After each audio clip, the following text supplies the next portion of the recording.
नमस्कार।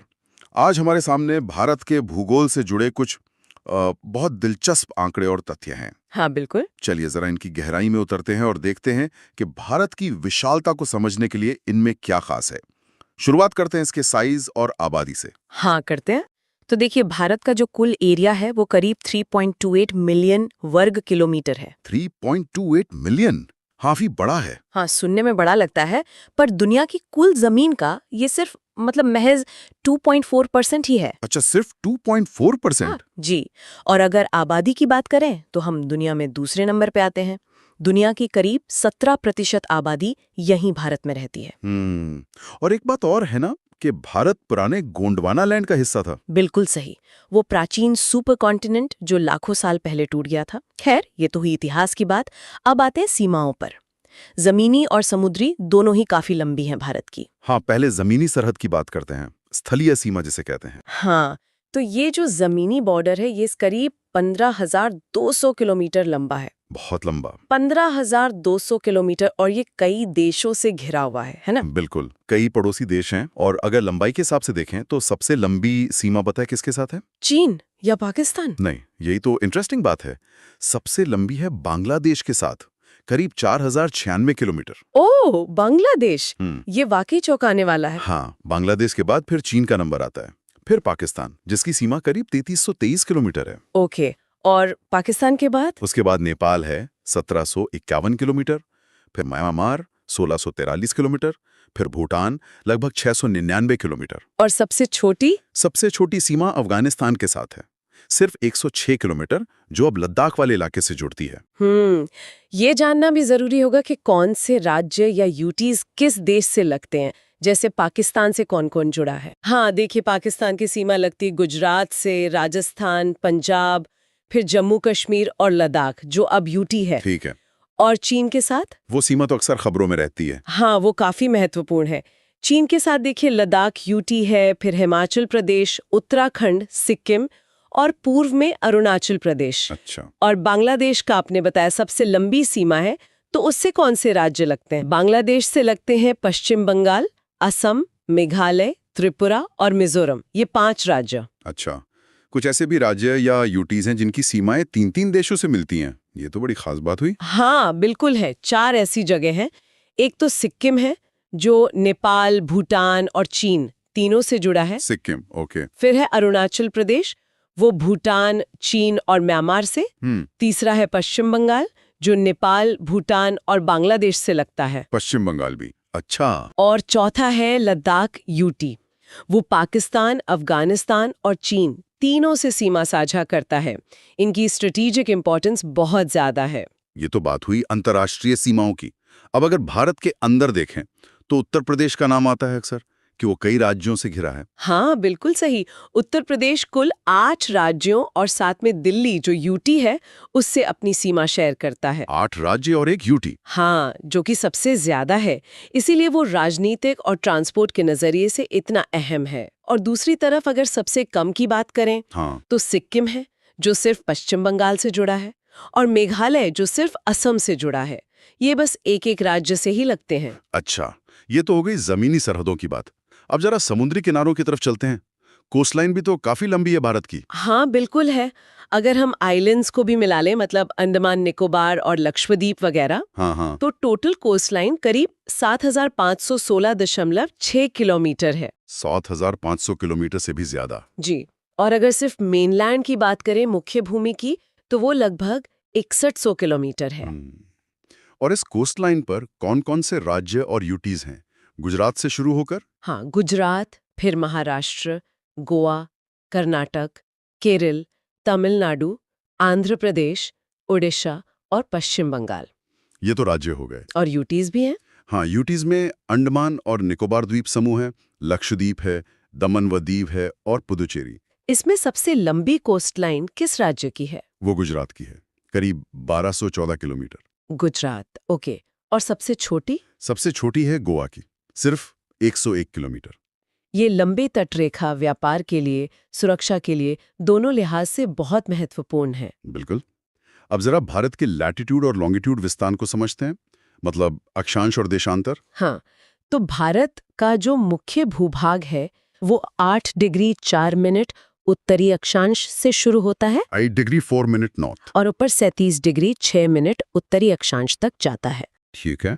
और देशांतर मतलब लॉन्गिट्यूड? लॉन्गिट्यूड है 68 डिग्री 7 मिनट पूर्व से लेकर 97 डिग्री 25 मिनट पूर्व तक। इसी फैलाव के कारण जो भारत की उत्तर से दक्षिण लंबाई है वो ज्यादा है ना? हाँ, नॉर्थ से साउथ लंबाई करीब 3214 किलोमीटर है और ईस्ट से वेस्ट चौड़ाई थोड़ी कम, लगभग 2933 किलोमीटर है। ये आंकड़े सच में भारत की विशालता दिखाते हैं। बिल्कुल, और इसी से जुड़े हैं भारत के सबसे उत्तरी और दक्षिणी पॉइंट्स। हाँ, इंदिरा पॉइंट और इंदिरा कोल। सही। सबसे दक्षिणी बिंदु है इंदिरा पॉइंट, जिसे पहले पिग्मेलियन पॉइंट भी कहते थे।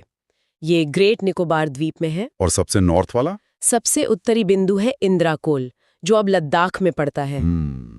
अब दो बहुत जरूरी काल्पनिक रेखाओं की बात करते हैं जो भारत से गुजरती हैं, कर्क रेखा और मानक समय रेखा। हाँ, कर्क रेखा यानी ट्रॉपिक ऑफ कैंसर 23.5 डिग्री उत्तरी अक्षांश, ये भारत के लगभग बीच से निकलती है। और कितने राज्यों से होकर जाती है? ये 8 राज्यों से गुजरती है। हाँ। गुजरात, राजस्थान, मध्य प्रदेश, छत्तीसगढ़, झारखंड, पश्चिम बंगाल, त्रिपुरा और मिजोरम। 8 राज्य। इसका असर वहां के मौसम पर भी पड़ता होगा? निश्चित रूप से। और दूसरी अहम रेखा है भारत की मानक समय रेखा, इंडियन स्टैंडर्ड टाइम वाली लाइन। हाँ, 82.5 डिग्री पूर्वी देशांतर। ये क्यों जरूरी है? देखिए, ये रेखा 5 राज्यों से गुजरती है, उत्तर प्रदेश, मध्य प्रदेश, छत्तीसगढ़, ओडिशा और आंध्र प्रदेश। इसी रेखा पर जो लोकल टाइम होता है उसे ही पूरे भारत का स्टैंडर्ड टाइम मतलब IST माना गया है। ऐसा क्यों? क्योंकि भारत का ईस्ट वेस्ट फैलाव काफी ज्यादा है, करीब 30 डिग्री देशांतर का फर्क है। हाँ, आपने बताया था। तो गुजरात और अरुणाचल प्रदेश के लोकल टाइम में करीब 2 घंटे का अंतर आ जाता है। अगर सब अपना अपना लोकल टाइम इस्तेमाल करें तो बड़ी गड़बड़ हो जाएगी। अच्छा, तो पूरे देश में एक ही समय रखने के लिए ये मानक रेखा तय की गई। बिल्कुल, इसी से घड़ियों में एक रूपता रहती है। मतलब ये सारी चीजें, सीमाएं, ये विस्तार, कर्क रेखा, मानक समय रेखा, ये सब मिलकर भारत की एक पूरी भौगोलिक तस्वीर बनाती हैं। हाँ, और ये समझना बहुत जरूरी है। ये विशाल बॉर्डर, ये लंबी कोस्टलाइन, ये लोकेशन, भारत के लिए इसके कई फायदे भी हैं और कुछ चुनौतियां भी। बिल्कुल, ये भारत की स्ट्रैटेजिक पोजीशन को भी तय करती है। सही कहा। तो ये सोचने वाली बात है कि भारत की इतनी लंबी तटरेखा और इतने सारे अलग अलग मिजाज के पड़ोसी देशों के साथ सीमाओं के रणनीतिक, आर्थिक और शायद सांस्कृतिक मायने क्या हो सकते हैं, इस पर सोचिएगा जरूर। इन भौगोलिक तथ्यों पर आपकी क्या राय है, हमें कमेंट में जरूर बताएं। हिमालय पर्वत श्रृंखला ये सिर्फ पहाड़ नहीं है, बल्कि हमारे भूगोल और संस्कृति का आप कह सकते हैं बहुत महत्वपूर्ण हिस्सा है। बिल्कुल। आज हम इसके अलग अलग भागों और विशेषताओं को थोड़ा और गहराई से समझने की कोशिश करते हैं।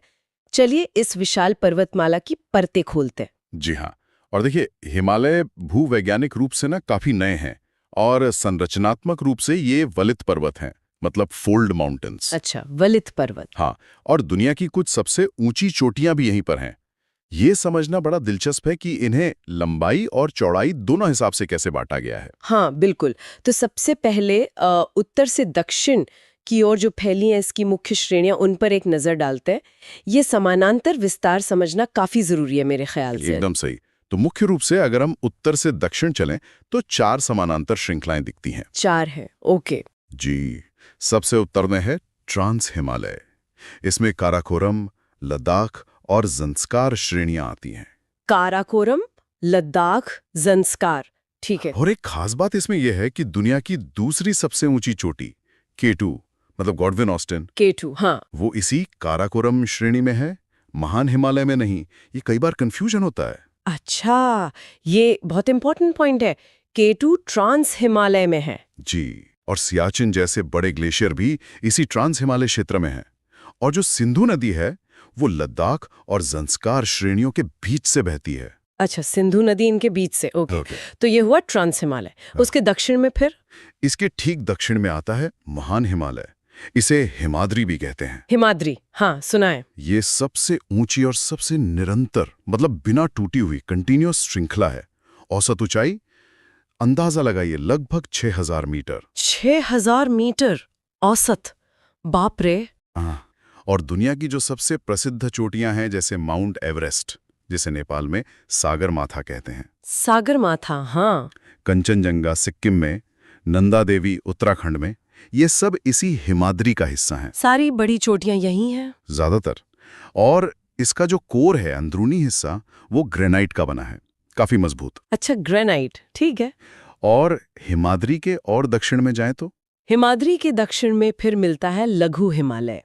इसको हिमाचल भी कहा जाता है। हिमाचल हिमालय, ओके। इसकी ऊंचाई हिमाद्री से कम है, मतलब 37,000 से 4500 मीटर के बीच, मोटा मोटा। इसमें पीर पंजाल श्रेणी है जो लघु हिमालय की सबसे लंबी रेंज है। पीर पंजाल सबसे लंबी है लघु हिमालय में, ठीक है जी। इसके अलावा धौलाधार, महाभारत श्रेणियां, ये सब प्रमुख हैं। और जो खूबसूरत घाटियां हैं जैसे कश्मीर घाटी, कांगड़ा, कुल्लू, हाँ हाँ बिल्कुल। और हमारे हिल स्टेशंस शिमला, मसूरी, नैनीताल, ये सब इसी हिमाचल रेंज में आते हैं।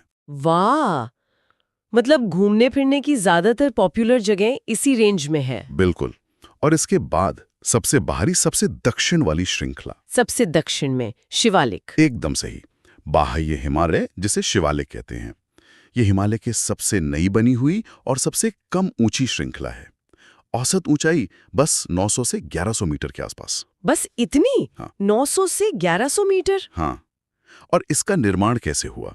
जो नदियां ऊपर से बहकर आती हैं ना, वो अपने साथ बहुत सारा मलबा, अवसाद लाती हैं, मिट्टी, कंकड़, पत्थर। अच्छा। उन्हीं के जमने से ये बनी हैं। और ये अवसाद अभी पूरी तरह ठोस चट्टान नहीं बने हैं, मतलब असंपीड़ित हैं। ओहो, इसीलिए शायद यहाँ लैंडस्लाइड्स भी ज्यादा होते होंगे। बिल्कुल। ये क्षेत्र भूस्खलन के प्रति काफी संवेदनशील है। और एक और बात, लघु हिमालय और शिवालिक के बीच में ना कुछ लंबी सपाट घाटियां मिलती हैं। हाँ, उन्हें क्या कहते हैं? पश्चिम में इन्हें दून कहते हैं, जैसे देहरादून। अच्छा, देहरादून, हाँ। और पूर्व में इन्हें द्वार कहा जाता है। दून और द्वार, समझ गए। तो ये हो गई 4 परतें, उत्तर से दक्षिण, ट्रांस, हिमाद्री, हिमाचल और शिवालिक। जी हाँ।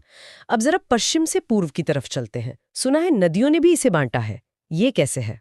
हाँ, ये भी एक बहुत महत्वपूर्ण तरीका है हिमालय को रीजनली समझने का। नदी घाटियों के आधार पर पश्चिम से पूर्व की ओर इसके मुख्य रूप से 4 क्षेत्रीय विभाजन हैं। 4 रीजनल डिविजन्स, ओके। पहला है पंजाब हिमालय। ये सिंधु नदी और सतलुज नदी के बीच का क्षेत्र है। इसे कई बार कश्मीर हिमालय या हिमाचल हिमालय भी कह देते हैं, इसी हिस्से को। सिंधु और सतलुज के बीच पंजाब हिमालय। ठीक है। दूसरा है कुमाऊं हिमालय। ये सतलुज नदी और काली नदी के बीच का हिस्सा है। सतलुज और काली के बीच कुमाऊं हिमालय। तीसरा है नेपाल हिमालय। ये काली नदी और तीस्ता नदी के बीच है और ये इन चारों में सबसे लंबा भाग है।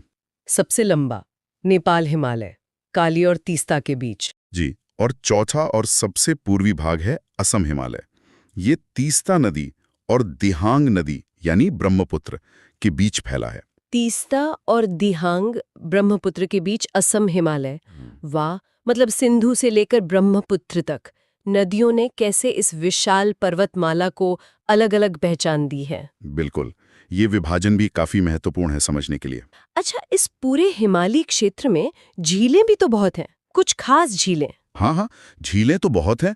जैसे जम्मू कश्मीर में वुलर झील है, वो भारत की सबसे बड़ी मीठे पानी की झीलों में गिनी जाती है। वुलर झील, हाँ। वहीं पे डल झील है जो अपनी खूबसूरती के लिए जानी जाती है। लद्दाख में जाएं तो पैंगोंग त्सो है, त्सुमोरिरी है। ये बहुत ऊंचाई पर स्थित खारे पानी की झीलें हैं। पैंगोंग, हाँ, वो तो बहुत फेमस है। जी।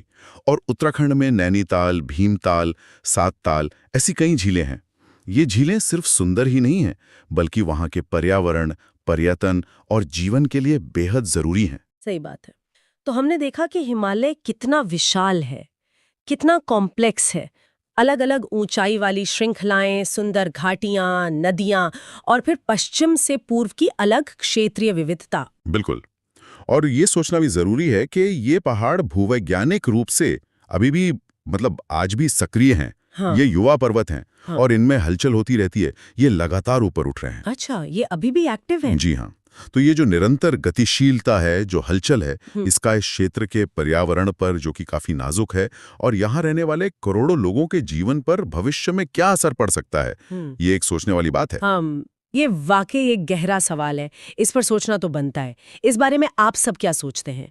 ये जो निरंतर बदलाव हो रहा है हिमालय में, इसका भविष्य क्या हो सकता है? सोचिएगा जरूर। तो चलिए भारत के कुछ बेहद महत्वपूर्ण पर्वतीय दर्रों यानी माउंटेन पासेस की चर्चा करते हैं। हाँ, ये सिर्फ पहाड़ों को पार करने के रास्ते नहीं हैं, बल्कि हमारी कनेक्टिविटी, व्यापार और सामरिक सुरक्षा के लिए भी इनकी अहमियत बहुत ज्यादा है। बिल्कुल सही। और प्रतियोगी परीक्षाओं में भी इन पर अक्सर सवाल बनते हैं। बिल्कुल सही कहा। ये दर्रे असल में पहाड़ों के बीच आप कह सकते हैं कुदरती रास्ते होते हैं, हाँ। जो अलग अलग घाटियों और इलाकों को जोड़ते हैं।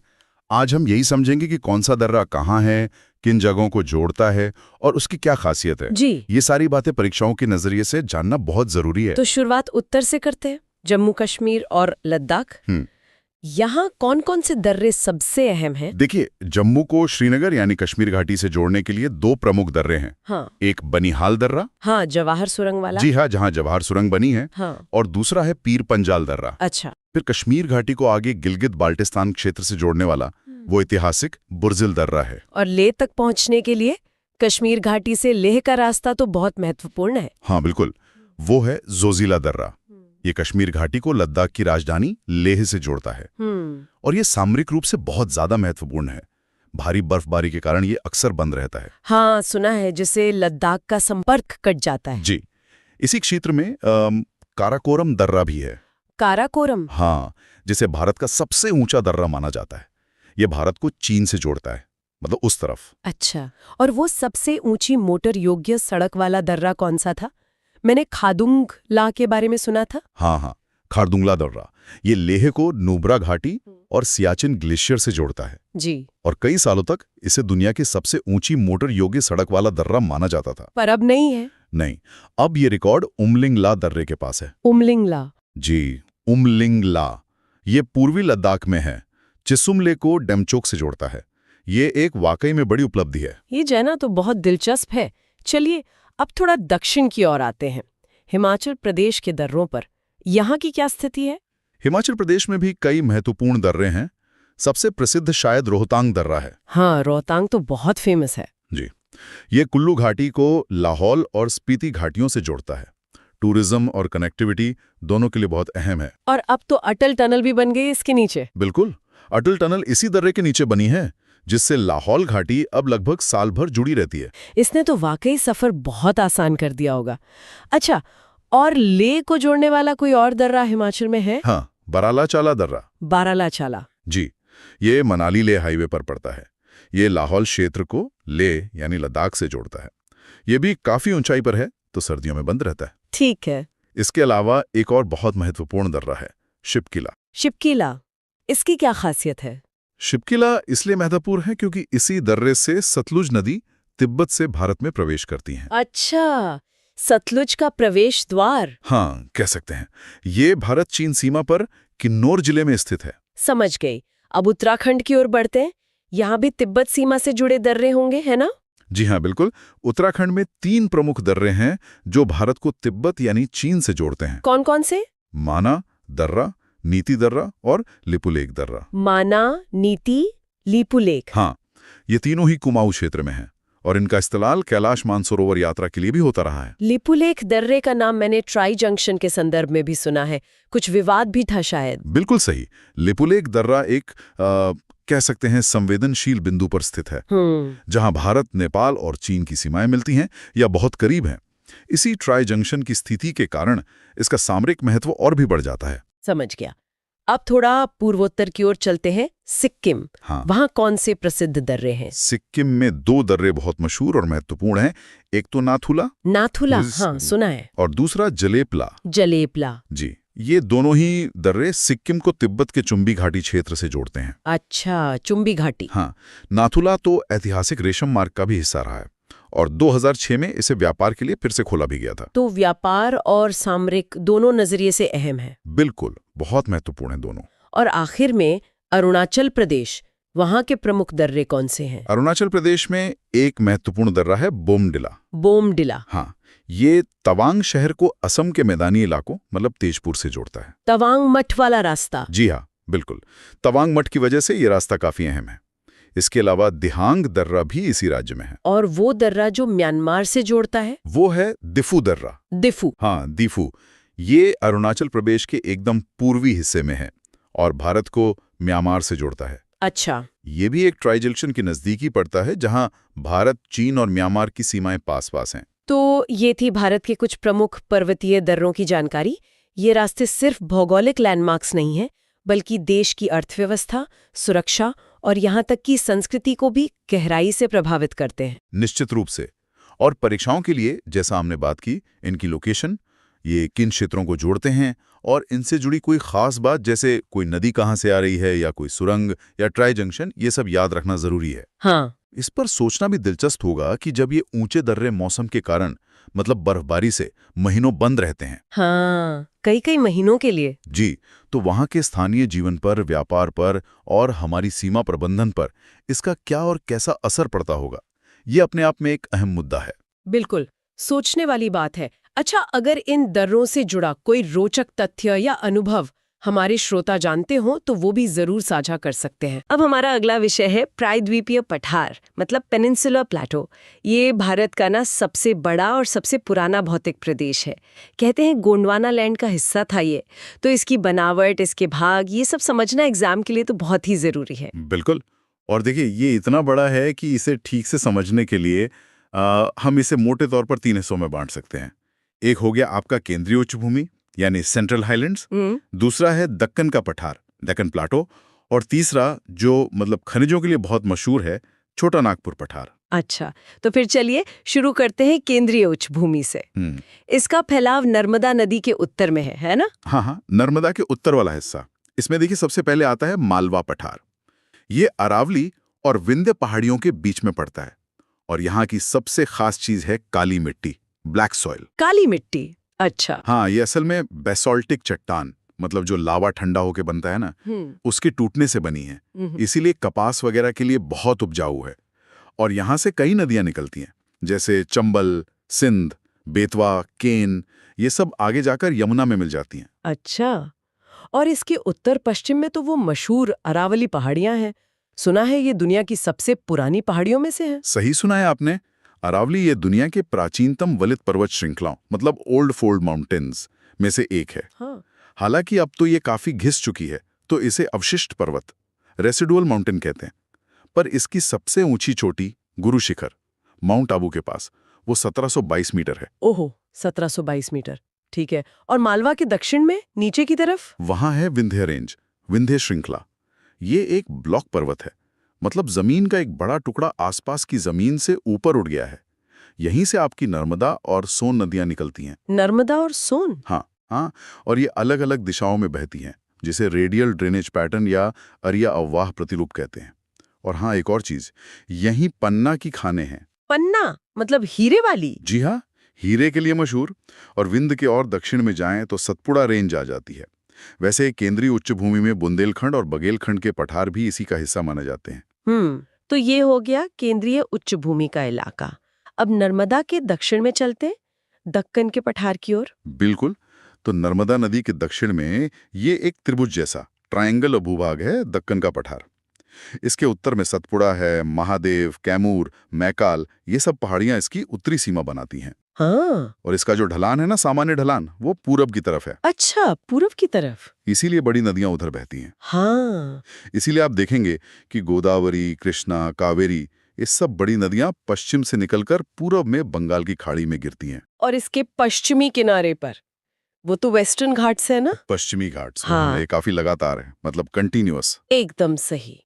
पश्चिमी घाट, जिन्हें सह्याद्री भी कहते हैं, ये बिल्कुल एक दीवार की तरह खड़े हैं, तापी नदी के मुहाने से लेकर नीचे कन्याकुमारी तक। इनकी औसत ऊंचाई भी ज्यादा है, करीब 900 से 1600 मीटर। और जैसे जैसे आप उत्तर से दक्षिण की तरफ जाएंगे, इनकी ऊंचाई बढ़ती जाती है। अच्छा। सबसे ऊंची चोटियां कौन सी हैं यहाँ की? सबसे ऊंची है अनाईमुड़ी, जो अन्नामलाई पहाड़ियों में है, करीब 2695 मीटर। और दूसरी है डोडा बेटा, नीलगिरी पहाड़ियों में, 2637 मीटर। यहाँ पर समुद्र से आने वाली हवाएं इन घाटों से टकराकर ऊपर उठती हैं और खूब बारिश करती हैं। इसे पर्वतीय वर्षा कहते हैं, ओरोग्राफिक रेनफॉल। हाँ। और यहाँ कुछ जरूरी दर्रे भी हैं, थालघाट, भोरघाट, पालघाट ये रास्ते देते हैं आर पार जाने के। समझ गए। और फिर इसके सामने पूर्वी किनारे पर पूर्वी घाट है, वो इतने कंटिन्यूअस नहीं है शायद। नहीं, बिल्कुल नहीं। पूर्वी घाट या ईस्टर्न घाट्स ये काफी कटे फटे हैं, डिसकंटिन्यूअस, और इनकी औसत ऊंचाई भी कम है, लगभग 600 मीटर। ऐसा इसलिए है क्योंकि जो बड़ी नदियां हैं, महानदी, गोदावरी, कृष्णा, कावेरी, इन्होंने इन्हें काट दिया है अपना रास्ता बनाते हुए। अच्छा, नदियों ने काट दिया। हाँ, इनकी सबसे ऊंची चोटियों में महेंद्रगिरी 1501 मीटर और जिंदागाड़ा 1690 मीटर गिनी जाती हैं। और ये दोनों घाट पूर्वी और पश्चिमी, ये नीचे दक्षिण में जाकर नीलगिरी पहाड़ियों में मिल जाते हैं। नीलगिरी में मिलते हैं। ठीक है, अब आते हैं तीसरे महत्वपूर्ण हिस्से पर, छोटा नागपुर पठार। हाँ, छोटा नागपुर पठार ये मुख्य रूप से तो झारखंड में है, पर इसका फैलाव पश्चिम बंगाल, उड़ीसा, बिहार, छत्तीसगढ़ तक भी है। ये इलाका भारत का खनिज हृदय कहलाता है। Mineral heartland. हाँ, खनिज हृदय मतलब यहाँ बहुत मिनरल्स हैं। बहुत ज्यादा, खासकर कोयला।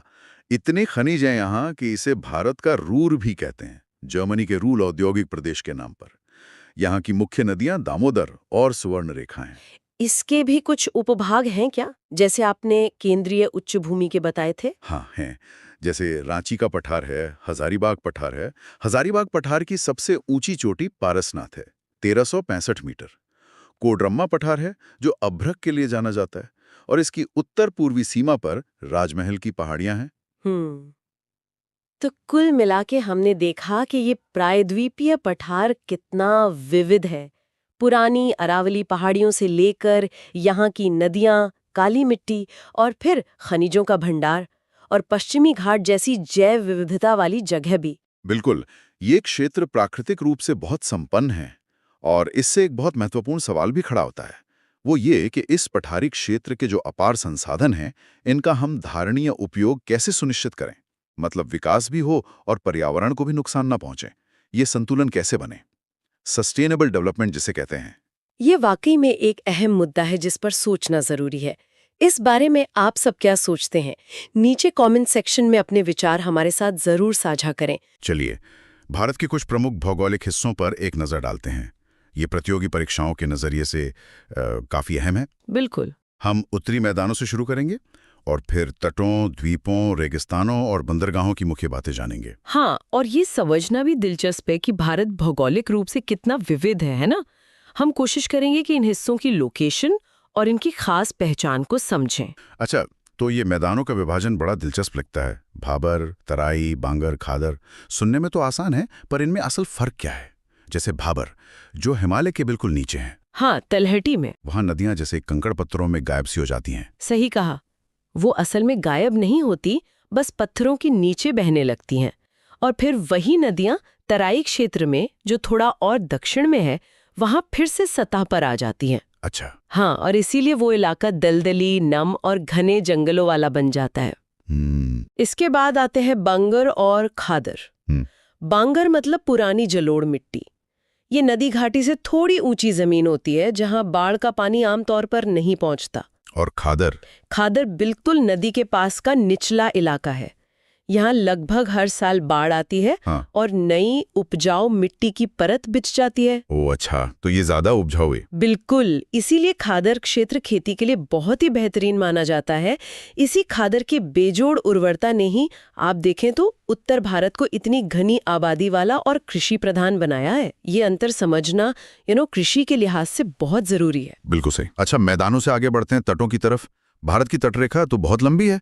9 राज्य और 4 केंद्र शासित प्रदेश इससे जुड़े हैं। हाँ जी, करीब 7,500 किलोमीटर से भी ज्यादा। पश्चिमी तट की बात करें तो वहां काठियावाड़, कोंकण और मालाबार तट हैं। एक खास बात यह है कि यहाँ नदियां डेल्टा नहीं बनाती, बल्कि क्या कहते हैं उसे, एस्चुरी, मतलब नदी का मुहाना, जहां वो सीधे समुद्र के खारे पानी में मिल जाती है बिना कोई डेल्टा बनाए। हाँ, एस्चुरी। और पश्चिमी तट की एक और खासियत है, कयाल। कयाल? हाँ, बैकवाटर्स, जैसे केरल की वेम्बनाड और अष्टमुडी झीलें। ये असल में लेगून है। समुद्र का पानी जमीन में अंदर तक आ जाता है। पर्यटन के लिए भी ये बहुत मशहूर है। अच्छा। और पूर्वी तट? पूर्वी तट पर आपको उत्कल तट, ओडिशा, फिर उत्तरी सिरकार, आंध्रा, और कोरोमंडल तट तमिलनाडु मिलेंगे। यहाँ पश्चिमी तट के उलट है। गोदावरी, कृष्णा, कावेरी जैसी बड़ी नदियां बहती हैं और समुद्र में मिलने से पहले विशाल उपजाऊ डेल्टा बनाती हैं। तो यहाँ डेल्टा बनते हैं? हाँ, बड़े बड़े डेल्टा। ये डेल्टा क्षेत्र भी कृषि के लिए, खासकर चावल की खेती के लिए बहुत महत्वपूर्ण है। और चिल्का झील, पुलकट झील जैसी बड़ी लगून झीलें भी पूर्वी तट पर ही हैं। कमाल है, कितनी विविधता है सिर्फ तटों में ही। अब द्वीपों की ओर चलते हैं। बंगाल की खाड़ी में अंडमान और निकोबार द्वीप समूह। जी। यहाँ की सबसे ऊंची चोटी सैडल पीक है और पोर्ट ब्लेयर राजधानी है। सुना है भारत का एकमात्र सक्रिय ज्वालामुखी भी यही है। हाँ, बैरन द्वीप वो एक सक्रिय ज्वालामुखी है। और ये भी याद रखने वाली बात है कि भारत का दक्षिणतम बिंदु इंदिरा पॉइंट वो ग्रेट निकोबार द्वीप में ही स्थित है। अच्छा। और एक और महत्वपूर्ण चीज, 10 डिग्री चैनल, ये अंडमान द्वीप समूह को निकोबार द्वीप समूह से अलग करता है। ये परीक्षाओं में अक्सर पूछा जाता है। ये जरूरी है। और हाँ, यहाँ जारवा, सेंटिनलीज जैसी कुछ बहुत ही प्राचीन जनजातियां भी रहती हैं। सोचिए, वो आज भी बाहरी दुनिया से लगभग अछूती हैं। सच में अद्भुत है। और दूसरी तरफ अरब सागर में? अरब सागर में है लक्षद्वीप। ये पूरी तरह से प्रवाल द्वीपों से बना है, मतलब कोरल आइलैंड्स। ये भारत का सबसे छोटा केंद्र शासित प्रदेश भी है। कोरल आइलैंड्स, वाह। हाँ। यहाँ का एक द्वीप है पिट्टी द्वीप, जिसे पक्षी अभयारण्य घोषित किया गया है। और यहाँ भी महत्वपूर्ण चैनल है। 8 डिग्री चैनल मिनिकॉय को मालदीव से अलग करता है और 9 डिग्री चैनल मिनिकॉय को बाकी लक्षद्वीप समूहों से। बहुत जानकारीपूर्ण। द्वीपों के बाद चलिए भारत के पश्चिमी हिस्से यानी रेगिस्तान पर एक नजर डालते हैं। थार रेगिस्तान। ये मुख्य रूप से अरावली पहाड़ियों के पश्चिम में फैला है। बिल्कुल। यहाँ बारिश बहुत ही कम होती है, साल में 150 मिलीमीटर से भी कम। बहुत कम। इसी वजह से यहाँ की वनस्पति भी वैसी ही है, काटीली झाड़ियाँ वगैरह। और इस शुष्क जलवायु ने यहाँ कुछ अनोखी भू आकृतियाँ बनाई हैं, जैसे रेत के बड़े बड़े टीले, जिन्हें बालुका स्तूप कहते हैं। हाँ, वो तो देखे हैं तस्वीरों में। उनमें भी एक खास तरह के होते हैं बरखान, जो आधे चांद जैसे दिखते हैं। फिर हवा के कटाव से बनी चट्टानें हैं, छत्रक शिला मतलब मशरूम जैसी दिखने वाली रॉक्स। और कहीं कहीं नखलिस्तान भी मिलते हैं, जहां थोड़ा पानी होता है और हरियाली दिख जाती है। ओएसिस जिसे कहते हैं। जैसी खारे पानी की बड़ी झीलें भी इसी रेगिस्तानी इलाके में है। और हाँ, एक बहुत महत्वपूर्ण पक्षी ग्रेट इंडियन बस्टर्ड, जो अब काफी संकटग्रस्त है, वो भी यहीं पाया जाता है। अच्छा, रेगिस्तान के बाद अब आते हैं बंदरगाहों पर। भारत कितनी लंबी तटरेखा है, तो जाहिर है बंदरगाहों का महत्व तो होगा ही, व्यापार और सामरिक दृष्टि से भी। बिल्कुल। देश में 13 प्रमुख बंदरगाह हैं, जिनका प्रबंधन केंद्र सरकार करती है। 13 मेजर पोर्ट्स। हाँ, और इनके अलावा 200 से भी ज्यादा छोटे या मध्यम दर्जे के बंदरगाह हैं, जो राज्य सरकारों के अधीन काम करते हैं। और इन प्रमुख बंदरगाहों की अपनी अपनी खासियतें भी होंगी। जरूर। जैसे गुजरात का कांडला पोर्ट एक ज्वारीय बंदरगाह है, मतलब यहाँ जहाजों के आने जाने में ज्वार भाटे का इस्तेमाल होता है। मुंबई देश का सबसे बड़ा प्राकृतिक बंदरगाह है, बहुत व्यस्त रहता है। हाँ, मुंबई तो है ही। फिर मुंबई के पास ही JNPT, Jawaharlal Nehru port trust, जिसे नहावा शेवा भी कहते हैं, वो भारत का सबसे बड़ा कंटेनर बंदरगाह है। भारत का ज्यादातर कंटेनर ट्रैफिक यहीं से हैंडल होता है। यानी व्यापार के लिए बहुत अहम। बहुत ज्यादा। फिर दक्षिण में जाएं तो विशाखापट्टनम, ये सबसे गहरा लैंडलॉक्ड बंदरगाह है। और पूर्व में कोलकाता, वो हुगली नदी पर बना एक महत्वपूर्ण नदी बंदरगाह है। ये सब भारत की अर्थव्यवस्था और वैश्विक व्यापार की जीवन रेखाएं हैं, कह सकते हैं। तो हमने देखा भारत के अलग अलग भौगोलिक हिस्से कितने अनूठे और विविध हैं। मैदानों की अपनी उपजाऊ मिट्टी है, तटों की प्रकृति बिल्कुल अलग अलग है, द्वीपों की अपनी खासियतें हैं, रेगिस्तान का एक अलग ही रूप है और बंदरगाहों का अपना आर्थिक और सामरिक महत्व है। निश्चित रूप से। और ये विविधता सिर्फ भूगोल तक ही सीमित नहीं है ना? ये भारत की अर्थव्यवस्था, यहाँ की संस्कृति, लोगों के रहन सहन, सबको गहराई से प्रभावित करती है। यहाँ एक सोचने वाली बात ये उभरती है कि ये विभिन्न भौगोलिक क्षेत्र जो हैं, वो भारत की रणनीतिक स्थिति और इसके भविष्य के विकास को किस तरह और कितना प्रभावित करते हैं। ये एक बड़ा सवाल है। काफी गहरा सवाल है। इस पर दर्शक क्या सोचते हैं? अपने विचार कमेंट में जरूर बताएं। नमस्कार। चलिए आज भारत की जीवन रेखाओं पर थोड़ी गहराई से बात करते हैं। मतलब यहाँ की जो मुख्य नदी प्रणालियां हैं, ये विषय प्रतियोगी परीक्षाओं के लिहाज से देखें तो काफी जरूरी है। हाँ बिल्कुल। और हम कोशिश करेंगे कि ये जो बड़े बड़े सिस्टम है ना, जैसे सिंधु, गंगा, ब्रह्मपुत्र, इनको थोड़ा आसान बनाएं। हाँ, ताकि जो मेन पॉइंट्स हैं, जैसे नदी कहाँ से निकली, कौन सी सहायक नदियां हैं और उनसे जुड़ी कुछ खास बातें, वो याद रह जाए। सही। तो कहाँ से शुरू करें? सिंधु नदी प्रणाली से। हाँ, सिंधु से ही करते हैं। तो सिंधु नदी ये तिब्बत में निकलती है।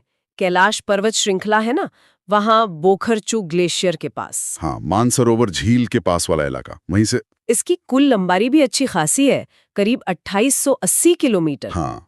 और भारत में इसका हिस्सा वो लगभग 1114 किलोमीटर पड़ता है। हाँ, और इसकी जो सबसे खास बात है वो है इसकी बाईं तरफ से मिलने वाली 5 नदियां, पंचनद जिन्हें कहते हैं। हाँ, पंचनद, झेलम, चिनाब, रावी, ब्यास और सतलुज। बिल्कुल, ये बाईं ओर से मिलती हैं, दाईं ओर से भी हैं, जैसे श्योक, गिलगित, हुंजा, नुब्रा, छोटी हैं पर हैं। अच्छा। और वो 1960 वाली सिंधु जल संधि, वो भी याद रखनी चाहिए, जिसके हिसाब से भारत इसके पानी का करीब 20% इस्तेमाल कर सकता है। सही कहा। अच्छा, इन पंचनद में भी हर नदी की अपनी कहानी है।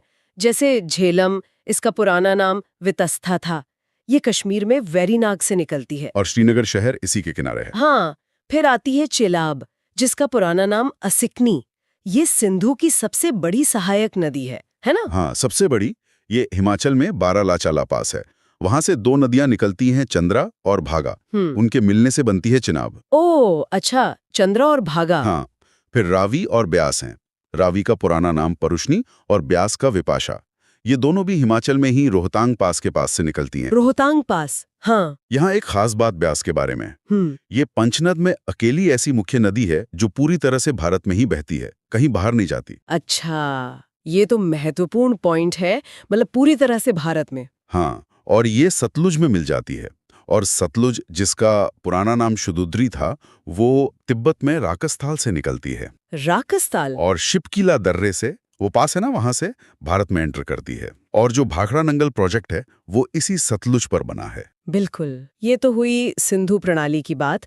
अब आते हैं गंगा पर, भारत की शायद सबसे महत्वपूर्ण नदी प्रणाली। हाँ, कह सकते हैं जीवनदायिनी। ये निकलती है उत्तराखंड में गंगोत्री ग्लेशियर के पास, गोमुख से, भागीरथी नाम से। हाँ, भागीरथी। और फिर देवप्रयाग में जब अलकनंदा से मिलती है तब इसका नाम गंगा पड़ता है। सही। और इसकी लंबाई भी करीब 2525 किलोमीटर है। पूरा उत्तर भारत का मैदान इसी के दम पर है। सबसे घना बसावा इलाका भी तो है। हाँ बिल्कुल। इसकी सहायक नदियां भी बहुत हैं। उत्तर से देखें तो यमुना, जो खुद एक बड़ी नदी है, और गंगा की सबसे बड़ी सहायक नदी भी। हाँ, यमुना, फिर घाघरा, गंडक, कोसी, ये सब उत्तर से। और दक्षिण के पठार से भी नदियां आकर मिलती हैं, जैसे चंबल, बेतवा, केन, सोन। अच्छा, सोन भी? हाँ, सोन सीधे गंगा में मिलती है। और प्रयागराज का संगम तो खैर सांस्कृतिक रूप से कितना अहम है, गंगा, यमुना और कहते हैं पौराणिक सरस्वती का संगम। बिल्कुल। चलिए अब थोड़ा पूरब की तरफ चलते हैं, ब्रह्मपुत्र नदी प्रणाली। हाँ, ब्रह्मपुत्र, ये भी मजेदार है। ये भी तिब्बत से ही निकलती है, कैलाश रेंज में ही। मानसरोवर झील के पास एक और ग्लेशियर है, चेमायुंगडुंग। चेमायुंगडुंग, नाम भी अनोखा है। इसकी लंबाई गंगा से भी ज्यादा है, करीब 2900 किलोमीटर। हाँ, पर भारत में इसका हिस्सा कम है, करीब 916 किलोमीटर। अच्छा, इसके नाम भी तो बदलते रहते हैं ना? हाँ, यही तो इसकी खासियत है। तिब्बत में इसे सांगपो कहते हैं, जिसका मतलब होता है शोधक या अप्योरीफायर। सांगपो। फिर अरुणाचल में जब ये घुसती है तो दिहांग या सियांग कहलाती है। असम में आकर इसका नाम ब्रह्मपुत्र होता है। और फिर बांग्लादेश में चली जाती है तो जमुना बन जाती है। इतने सारे नाम। और ये भारत में घुसती कैसे है? वो नामचा बरवा पर्वत के पास से? हाँ बिल्कुल, नामचा बरवा के पास ये एकदम यू टर्न लेती है। मतलब एक बहुत बहुत ही शार्प मोड़ है। ऐसा लगता है जैसे पहाड़ को काट कर आ रही हो। बड़ा नाटकीय प्रवेश है इसका भारत में। वाकई। इसकी सहायक नदियां कौन कौन सी हैं मुख्य? इसकी भी बाईं और दाईं तरफ से सहायक नदियां हैं। बाईं ओर से देखो तो दिबांग है, लोहित है। लोहित को कभी कभी खूनी नदी भी कह देते हैं। खूनी नदी क्यों? शायद मिट्टी के लाल रंग के कारण। फिर धनसिरी भी बाईं ओर से। दाईं ओर से ज्यादा हैं सुबनसिरी, कामेंग, मानस, संकोश, तीस्ता, ये सब प्रमुख है। मानस, हाँ, मानस नेशनल पार्क भी तो है। हाँ, उसी के नाम पर। और एक और बहुत महत्वपूर्ण बात, दुनिया का जो सबसे बड़ा नदी द्वीप है माजुली, माजुली, हाँ सुना है। वो असम में इसी ब्रह्मपुत्र नदी के बीच में है। सोचिए, नदी इतनी चौड़ी हो जाती है कि बीच में पूरा द्वीप बसा है। गजब है। और असम में ये बाढ़ भी तो बहुत लाती। हाँ, असम में इसका पाट बहुत चौड़ा है और बारिश के मौसम में इसमें पानी इतना ज्यादा हो जाता है कि अक्सर बाढ़ आती है, काफी विनाशकारी भी होती है। ये इसकी एक पहचान बन गई है वहाँ। अच्छा, ये जो नदियां बहती हैं, इनके बहने के तरीके भी अलग-अलग होते हैं ना, जिन्हें पैटर्न कहते हैं, ड्रेनेज पैटर्न। हाँ, बिल्कुल। जैसे एक होता है डेंड्रिटिक पैटर्न। डेंड्रिटिक मतलब पेड़ की शाखाओं जैसा। अच्छा, जैसे पेड़ की टहनियां फैलती हैं। हाँ, बिल्कुल वैसा ही। जब मुख्य नदी और उसकी सहायक नदियां मिलकर एक अनियमित शाखाओं जैसा जाल बना लेती हैं। ये उत्तर भारत के मैदानों की नदियों में आमतौर पर दिखता है, गंगा यमुना प्रणाली में। समझ गए। और कौन से पैटर्न होते हैं? एक होता है ट्रेलिस पैटर्न, मतलब जालीनुमा। इसमें क्या होता है कि मुख्य नदियां लगभग एक दूसरे के समानांतर बहती हैं। पैरेलल। हाँ, पैरेलल। और जो उनकी सहायक नदियां हैं वो आकर उनसे लगभग 90 डिग्री के कोण पर, मतलब समकोण पर मिलती हैं, जैसे कोई जाली बन रही हो। ये सिंधु प्रणाली के कुछ हिस्सों में देखने को मिलता है। अच्छा, जाली जैसा, दिलचस्प है। और फिर एक है रेडियल पैटर्न, अरिया। इसमें नदियां एक ऊंची जगह से, जैसे कोई पहाड़ या पठार, वहां से निकलकर चारों दिशाओं में बहती हैं। जैसे किसी पहिए की तीलियां। हाँ, बिल्कुल। जैसे अमरकंटक का पठार है, वहां से नर्मदा पश्चिम की ओर बह जाती है, सोन उत्तर पूर्व की ओर। ये रेडियल पैटर्न का उदाहरण है। सही। और एक सेंट्रीपेटल भी होता है शायद। हाँ, सेंट्रीपेटल यानी अभिकेंद्री। ये रेडियल का उल्टा है। इसमें नदियां चारों तरफ से बहकर आती हैं और एक जगह बीच में किसी झील या गड्ढे में जमा हो जाती हैं। अच्छा, जैसे सब एक सेंटर की तरफ आ रही हों। एग्जैक्टली। जैसे मणिपुर में लोकटक झील है, वहां आसपास की छोटी नदियां आकर उसी झील में गिरती हैं। ये सेंट्रीपेटल पैटर्न हो गया। वाह, तो ये थे कुछ मुख्य ड्रेनेज पैटर्न। तो हमने आज सिंधु, गंगा और ब्रह्मपुत्र, इन 3 बड़ी नदी प्रणालियों को समझा। हाँ, उनके उद्गम देखे, मुख्य सहायक नदियां जानी और कुछ खास बातें भी, साथ में ये ड्रेनेज पैटर्न भी। ये नदियां सिर्फ मतलब पानी का बहाव नहीं है, ये तो हमारी संस्कृति, हमारी अर्थव्यवस्था, हमारे पर्यावरण, सबके लिए कितनी जरूरी हैं। बिल्कुल। और आज के समय में ये सोचना भी जरूरी है कि जलवायु परिवर्तन हो रहा है, पानी की जरूरतें बढ़ रही हैं। हाँ। तो इन विशाल नदी प्रणालियों का मैनेजमेंट, इनका प्रबंधन कितना बड़ा चैलेंज है, और क्या इनका आपस में कोई जुड़ाव, कोई इंटरलिंकिंग भविष्य के लिए महत्वपूर्ण हो सकता है। ये सब सोचने वाले मुद्दे हैं। सही कहा। इस पर आपकी क्या राय है? क्या आप इन नदियों के आर्थिक पहलू या फिर इनसे जुड़ी जो पर्यावरण की चुनौतियां हैं, उन पर और जानना चाहेंगे? हमें नीचे टिप्पणी में लिखकर जरूर बताएं। हाँ, जरूर बताएं। अगली बार फिर मिलेंगे एक नए ज्ञानवर्धक विषय के साथ। अब मेरा अगला विषय है प्रायद्वीपीय नदियां। अच्छा, पेनिनसुलर रिवर्स। हाँ हाँ। ये वो नदियां हैं जो भारतीय प्रायद्वीप के पठारी भाग से निकलती हैं। जी इन्हें समझने का एक आसान तरीका है, मतलब इनके बहाव की दिशा देखना। बिल्कुल। 2 मुख्य दिशाएं हैं। हाँ। कुछ पूर्व की ओर बहकर बंगाल की खाड़ी में जाती हैं, तो कुछ पश्चिम की ओर बहकर अरब सागर में। सही। और देखिए, प्रतियोगी परीक्षाओं के लिए, खासकर भूगोल वाले हिस्से के लिए, जी, ये नदियां काफी महत्वपूर्ण हैं। हाँ, बहुत ज्यादा। और ये सिर्फ दिशा का ही मामला नहीं है ना? इन दोनों तरह की नदियों का, आप कह सकती हैं, चरित्र भी थोड़ा अलग है। अच्छा, कैसे? जैसे जो पूर्व की ओर बहती है ना, वो आमतौर पर ज्यादा लंबा रास्ता तय करती है, ढलान धीमी होती है, तो अपने मुहाने पर काफी सारा मलबा जमा करके डेल्टा बनाती है। डेल्टा। वहीं जो पश्चिम की ओर बहती हैं, वो अक्सर खड़ी ढलान वाली भ्रंश घाटियों से, मतलब रिफ्ट वैली से तेजी से बहती हैं। हाँ। और समुद्र में मिलने पर डेल्टा की जगह ज्वारनदमुख यानी एस्चुअरी बनाती हैं। अच्छा, तो ये डेल्टा और एस्चुरी का फर्क इनकी ढलान और रास्ते पर निर्भर करता है। चलिए पहले पूर्व की ओर बहने वाली नदियों को देखते हैं। ठीक है। शुरुआत करते हैं महानदी से। ये छत्तीसगढ़ की सिहावा पहाड़ियों से निकलती है। लंबाई करीब 851 किलोमीटर है। शिवनाथ और तेल जैसी नदियां इसकी सहायक हैं।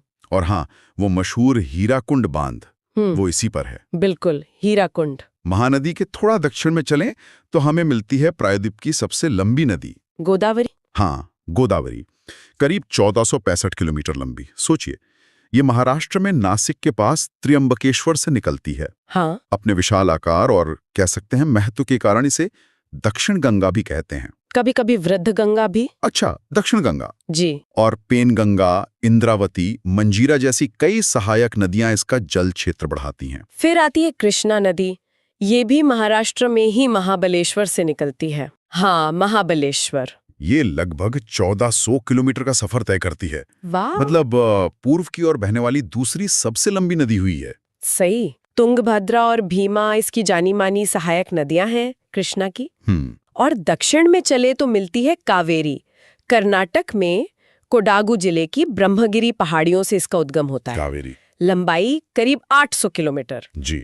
इसकी एक खास बात है, ये लगभग पूरे साल बहती है। अरे हाँ, ये कैसे? ऐसा इसलिए है क्योंकि इसे दक्षिण पश्चिम मानसून से गर्मियों में पानी मिलता है और उत्तर पूर्वी मानसून मतलब लौटते मानसून से सर्दियों में भी पानी मिलता है। अच्छा, दोनों मानसून से? हाँ, इसी विशेषता और पवित्रता के कारण इसे दक्षिण भारत की गंगा कहा जाता है। यहाँ थोड़ा ध्यान देना होगा। क्या? गोदावरी को दक्षिण गंगा कहते हैं उसके बड़े आकार के कारण, और कावेरी को दक्षिण भारत की गंगा उसके निरंतर प्रवाह और पवित्रता की वजह से। अच्छा, ये बारीक अंतर है, याद रखने लायक। बिल्कुल। और हाँ, कावेरी श्रीरंगपट्टनम और शिव समुद्रम जैसे द्वीप भी बनाती है। इनके अलावा पूर्वी तट पर कुछ और नदियां भी हैं जिनका ध्यान रखना जरूरी है परीक्षाओं के लिहाज से। जैसे सुवर्ण रेखा जो रांची पठार से निकलती है। कहते हैं इसकी रेत में सोने के कण मिलते हैं। हाँ, सुना है। रोचक बात है ये तो। और हुंड्रू जलप्रपात भी इसी पर है। फिर ब्राह्मणी है जो राउरकेला के पास शंख और दक्षिण कोयल नदियों के मिलने से बनती है। पेन्नार कर्नाटक की नंदी पहाड़ियों से निकलती है और वैगई तमिलनाडु की वरुसंद पहाड़ियों से, जिसके किनारे मदुरै शहर बसा है। सही। तो ये तो हुई पूर्व की ओर बहने वाली। अब रुख करते हैं पश्चिम की ओर बहने वाली नदियों का। हाँ, पश्चिम वाली। जैसा हमने शुरू में कहा था, ये अक्सर भ्रंश घाटियों यानी रिफ्ट वैली में बहती हैं और एस्चुरी बनाती है।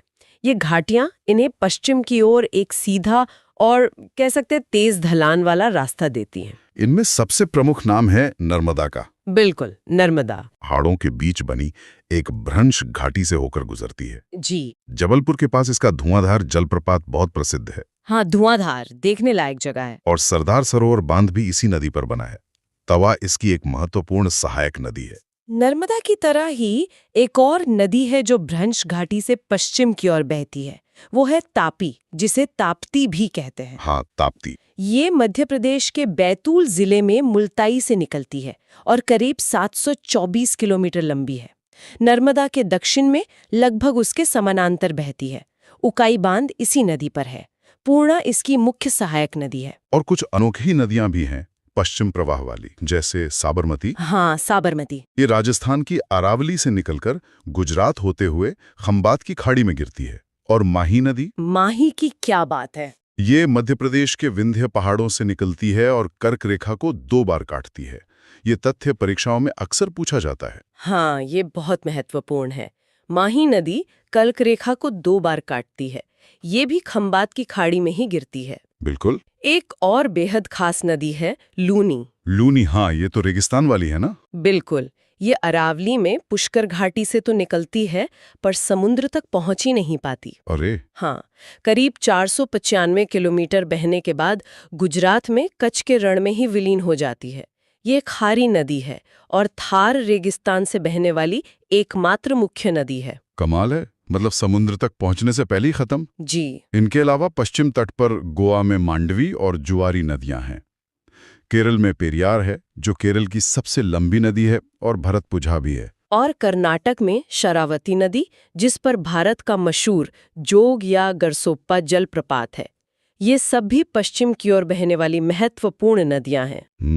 तो ये था मतलब प्रायद्वीपीय नदियों का एक संक्षिप्त खाका। परीक्षाओं के लिए इनका उद्गम स्थल, मुख्य सहायक नदियां, लंबाई का एक अंदाजा या क्रम और खास बातें। हाँ, जैसे कौन डेल्टा बनाती है, कौन एस्चुरी। बिल्कुल, कौन भ्रंश घाटी में बहती है या किस पर कौन सा महत्वपूर्ण जलप्रपात या बांध है, ये सब समझना और याद रखना जरूरी है। बिल्कुल। ये नदियां सिर्फ पानी के स्रोत या नक्शे पर खींची लकीरें नहीं हैं। सही बात है। ये तो भारत के भूगोल, यहाँ की संस्कृति और अर्थव्यवस्था की सही मायनों में जीवन रेखाएं हैं। सोचिए इनके बिना हमारा जीवन कैसा होता। इनके संरक्षण और इनके पारिस्थितिक संतुलन को बनाए रखने पर विचार करना हम सबके लिए कितना जरूरी है। बहुत जरूरी है। इस विषय पर आप क्या सोचते हैं, या कोई सवाल है जो आपके मन में आया हो इस चर्चा के दौरान? हमें कमेंट्स में जरूर बताइएगा। अब मेरा अगला विषय है भारत के प्रमुख बांध, जलप्रपात और ऊर्जा संयंत्र। ये विषय प्रतियोगी परीक्षाओं, खासकर एसएससी, यूपीएससी और राज्य सिविल सेवाओं के लिए बहुत महत्वपूर्ण है। हाँ बिल्कुल। अक्सर इनसे जुड़े तथ्य सीधे पूछ लिए जाते हैं, तो चलिए इन्हें थोड़ा गहराई से समझते हैं। हाँ, और हमारा मकसद सिर्फ तथ्यों को रटना नहीं है, बल्कि उनके पीछे का जो महत्व है या उनसे जुड़ी खास बातें, उनको समझना है। सही। हम भारत के कुछ अहम जलप्रपातों, बड़े बांधों, प्रमुख पनबिजली परियोजनाओं और परमाणु ऊर्जा संयंत्रों पर भी नजर डालेंगे, ताकि जानकारी आसानी से याद रहे। बढ़िया। तो शुरुआत करते हैं भारत के शानदार जलप्रपातों से। सबसे ऊंचा जलप्रपात है कर्नाटका में वाराही नदी पर कुंचिकल जलप्रपात। जी। इसकी ऊंचाई लगभग 455 मीटर है। काफी ऊंचाई है ये। हाँ, बहुत ऊंचा है। और दूसरे नंबर पर आता है ओडिशा का बारीपानी जलप्रपात, बुदबलांबा नदी पर। वो करीब 399 मीटर ऊंचा है। अच्छा, 399 मीटर। हाँ, ये ऊंचाई वाले तथ्य अक्सर सीधे सवाल बन जाते हैं। बिल्कुल।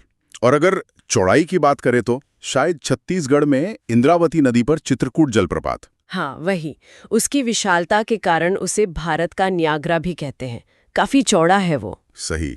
यहाँ पर कर्नाटक में शरावती नदी पर बने जोग या गेरसोप्पा जलप्रपात का जिक्र भी जरूरी है। हाँ, जोग फॉल्स, उसे महात्मा गांधी जलप्रपात भी कहते हैं शायद। बिल्कुल। और ये दुनिया के सबसे ऊंचे प्लंज वाटरफॉल्स में से है। प्लंज मतलब पानी काफी ऊंचाई से बिना चट्टान के संपर्क में आए वो सीधा नीचे गिरता है, एक धार में। अच्छा, समझा। इनके अलावा गोवा कर्नाटक सीमा पर मांडवी नदी का दूध सागर, वो भी काफी फेमस है। हाँ, दूध सागर। और झारखंड में सुवर्ण रेखा नदी पर हुंड्रू। हाँ। और मध्य प्रदेश में नर्मदा पर वो संगमरमर की चट्टानों के बीच धुआंधार। जी, धुआंधार। और एक और महत्वपूर्ण है, कर्नाटक में कावेरी नदी पर शिव समुद्रम। हाँ, शिव समुद्रम तो ऐतिहासिक रूप से भी खास है। शायद यहीं पर एशिया का पहला जल विद्युत स्टेशन लगा था 1902 में। सही कहा, बिल्कुल। ये जानना दिलचस्प है कि हमने इतनी जल्दी 1902 में ही जल शक्ति का उपयोग बिजली बनाने में शुरू कर दिया था। बिल्कुल। अच्छा, तो जलप्रपातों से आगे बढ़कर अब बांधों की बात करते हैं। बांध सिर्फ पानी रोकने के लिए नहीं होते हैं ना? नहीं, बिल्कुल नहीं। ये सिंचाई के लिए, बिजली बनाने के लिए और बाढ़ नियंत्रण जैसे कई मकसदों को पूरा करते हैं। जी। तो भारत का सबसे ऊंचा बांध कौन सा है और उसकी क्या खासियत है? वो है उत्तराखंड में भागीरथी और भिलंगना नदियों के संगम पर बना टिहरी बांध। टिहरी, हाँ। ये भारत का सबसे ऊंचा, लगभग 260.5 मीटर्स और दुनिया के भी सबसे ऊंचे बांधों में गिना जाता है। अच्छा। और ये एक अर्थफिल बांध है। अर्थफिल मतलब मिट्टी और पत्थर से बना हुआ? हाँ, मिट्टी और पत्थर से। ये इसे भूकंपीय क्षेत्रों के लिए ज्यादा स्थिर बनाता है, ऐसा मानते हैं। इसका जो जलाशय है वो भी बहुत बड़ा है। टिहरी झील या स्वामी रामतीर्थ सागर कहते हैं उसे। और सबसे लंबा बांध वो तो शायद ओडिशा में महानदी पर है, हीराकुंड। जी हाँ, हीराकुंड बांध। लंबाई में तो उसका कोई मुकाबला नहीं। मुख्य बांध और किनारों के डाइक वगैरह मिलाकर कुल लंबाई करीब 25.8 किलोमीटर तक पहुंच जाती है। बाप रे, 25.8 किलोमीटर। हाँ, वहीं अगर हम ग्रेविटी डैम की बात करें, ऐसे बांध जो अपने भारी वजन के कारण पानी के दबाव को झेलते हैं। हाँ, ग्रेविटी डैम। तो हिमाचल प्रदेश और पंजाब की सीमा पर सतलुज नदी पर बना भाखड़ा नांगल, वो भारत का सबसे ऊंचा ग्रेविटी डैम है। भाखड़ा नांगल, हाँ। इसका जलाशय गोविंद सागर, हाँ, वो भी बहुत बड़ा है। जी बिल्कुल। केरल में पेरियार नदी पर इडुक्की बांध भी है। वो कुछ अलग तरह का है ना, आर्क डैम। हाँ, वो एशिया का सबसे बड़ा आर्क डैम है। उसका डिजाइन मेहराब या चाप जैसा होता है ना, तो वो पानी के दबाव को घाटी की दीवारों पर ट्रांसफर कर देता है। वाकई इंजीनियरिंग का कमाल है। सही कहा। और कृष्णा नदी पर तेलंगाना और आंध्र प्रदेश की सीमा पर है नागार्जुन सागर बांध। ये भारत का सबसे बड़ा मेसनरी डैम है। मेसनरी मतलब? चिनाई वाला। हाँ, जिसे पत्थर और ईंटों की चिनाई करके बनाया गया है। अच्छा। कुछ और प्रमुख बांध भी हैं जो याद रखने चाहिए, जैसे गुजरात में नर्मदा पर सरदार सरोवर। हाँ, सरदार सरोवर। हाँ, और महाराष्ट्र में कोयना बांध, कोयना नदी पर। वहाँ भारत का सबसे बड़ा चालू जल विद्युत संयंत्र भी है, कोयना हाइड्रो इलेक्ट्रिक प्रोजेक्ट। हाँ, और तमिलनाडु में कावेरी पर मेट्टूर बांध, उसका जलाशय स्टैनली जलाशय कहलाता है। जी, मेट्टूर। और जम्मू कश्मीर में चिनाब नदी पर भी कई हैं, बगलिहार, दुल्हस्ती, सलाल। हाँ, ये नाम सुने हैं। और मध्य प्रदेश व राजस्थान में चंबल नदी पर गांधी सागर, राणा प्रताप सागर, जवाहर सागर बांध। ये सब भी सामरिक और ऊर्जा की दृष्टि से महत्वपूर्ण है। बिल्कुल, और इन बांधों का सीधा संबंध है जल विद्युत उत्पादन से, मतलब पानी की ताकत से बिजली बनाना। बिल्कुल, बांध में जो पानी जमा होता है उसे नियंत्रित तरीके से छोड़कर टरबाइन घुमाई जाती हैं और उससे फिर बिजली पैदा होती है। सिंपल फंडा है। भारत की सबसे बड़ी, मतलब पूरी हो चुकी जल विद्युत परियोजना तो कोयना वाली है महाराष्ट्र में। हाँ, वो सबसे बड़ी है जो पूरी तरह ऑपरेशनल है। और अगर वर्तमान में कार्यरत क्षमता देखें तो श्रीशैलम, जो आंध्र प्रदेश तेलंगाना में है, वो दूसरे स्थान पर आता है। अच्छा, हिमाचल प्रदेश में सतलुज नदी पर बनी नाथपा झाकरी परियोजना भी खास है, शायद वो अंडरग्राउंड है। हाँ, वो भारत की सबसे बड़ी भूमिगत जल विद्युत परियोजना है। अंडरग्राउंड, दिलचस्प। एक और बात, भारत ने पड़ोसी देश भूटान में भी कुछ बड़ी जल विद्युत परियोजनाएं स्थापित करने में मदद की है, जैसे चूखा, ताला और कुरिछू। हाँ, ये भारत भूटान सहयोग का हिस्सा है, हमारी ऊर्जा कूटनीति भी कह सकते हैं। सही। अच्छा, पानी से बिजली के अलावा भारत परमाणु ऊर्जा पर भी तो जोर दे रहा है। हाँ, दे रहा है। ये ऊर्जा का एक बहुत शक्तिशाली स्रोत है, हालांकि इसके अपने मुद्दे भी हैं। भारत का पहला और सबसे पुराना परमाणु ऊर्जा संयंत्र महाराष्ट्र में तारापुर में है। तारापुर, हाँ, 1969 में शुरू हुआ था शायद, अमेरिका की मदद से। जी बिल्कुल, अमेरिका की सहायता से। और आज के समय में सबसे ज्यादा क्षमता वाला प्लांट कौन सा है? वो है तमिलनाडु में कुडनकुलम। इसे रूस के सहयोग से विकसित किया गया है। इसकी क्षमता सबसे ज्यादा है। कुडनकुलम, ठीक है। और पहला जो पूरी तरह से स्वदेशी तकनीक पर आधारित परमाणु संयंत्र था, वो भी तमिलनाडु में ही है, कलपक्कम। कलपक्कम, जिसे Madras atomic power station MPS भी कहते हैं। हाँ, वही। ये हमारी आत्मनिर्भरता की दिशा में एक बड़ा कदम था उस वक्त। बिल्कुल। इनके अलावा राजस्थान में रावत भाटा है, वो शायद कनाडा की मदद से शुरू हुआ था। हाँ, शुरुआत में कनाडा की मदद थी। और कर्नाटक में कैगा है, वो स्वदेशी है। कैगा स्वदेशी। गुजरात में काकरापार भी स्वदेशी है। और उत्तर प्रदेश में गंगा किनारे नरोरा संयंत्र। ये सब भारत के परमाणु ऊर्जा कार्यक्रम के महत्वपूर्ण हिस्से हैं। तो ये थी भारत के कुछ प्रमुख जल प्रपातों, बांधों, जल विद्युत और परमाणु ऊर्जा संयंत्रों की एक तरह से झलक। हाँ, और ये सभी संरचनाएं न केवल इंजीनियरिंग के बेहतरीन नमूने हैं, बल्कि भारत के विकास के लिए, जल प्रबंधन के लिए और ऊर्जा सुरक्षा के लिए इनकी अहमियत बहुत ज्यादा है। और इनसे जुड़े तथ्य, जैसा हमने शुरू में कहा, परीक्षाओं में अक्सर पूछे जाते हैं। बिल्कुल, पर यहाँ एक जरूरी सवाल भी मन में आता है सोचने के लिए। हाँ, बताइए। कि ये जो बड़ी विकास परियोजनाएं हैं, इनको बनाते और चलाते समय पर्यावरण पर और जो स्थानीय समुदाय हैं उन पर जो असर पड़ता है, उसको कैसे कम किया जा सकता है? मतलब विकास और संतुलन के बीच वो सही रास्ता क्या हो? हाँ, ये एक बड़ा चैलेंज है। और भविष्य में भारत की जो ऊर्जा जरूरतें बढ़ रही हैं, उनके लिए ये पारंपरिक स्रोत, पनबिजली और परमाणु ऊर्जा, इनका मिश्रण कैसा होना चाहिए? क्या अनुपात सही रहेगा? ये वाकई सोचने वाली बातें हैं। विकास बनाम पर्यावरण और भविष्य का एनर्जी मिक्स, बहुत अहम सवाल। जी। तो श्रोताओं को भी सोचना चाहिए इस पर। आप क्या सोचते हैं, कमेंट में जरूर बताएं। भारत की जलवायु और खास तौर पर मानसून, हाँ, ये ऐसी चीजें हैं जो यहाँ के जीवन और अर्थव्यवस्था की धुरी हैं। इन्हें समझना वाकई बहुत जरूरी है। आज हम इसी पेचीदा लेकिन दिलचस्प मौसम प्रणाली की परतों को खोलेंगे। देखेंगे कि भारत की जलवायु किन वजहों से ऐसी है, अलग अलग मौसमों में क्या खास होता है, बारिश का ये पूरा तंत्र कैसे काम करता है, और क्यों देश के अलग अलग हिस्सों में तापमान और बारिश में इतना अंतर देखने को मिलता है। चलिए शुरू करते हैं।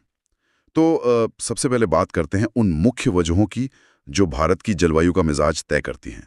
कौन कौन से फैक्टर सबसे अहम हैं? बिल्कुल, कई कारक मिलकर ये तय करते हैं। देखिए, सबसे पहले तो है भारत की लोकेशन, मतलब अक्षांश।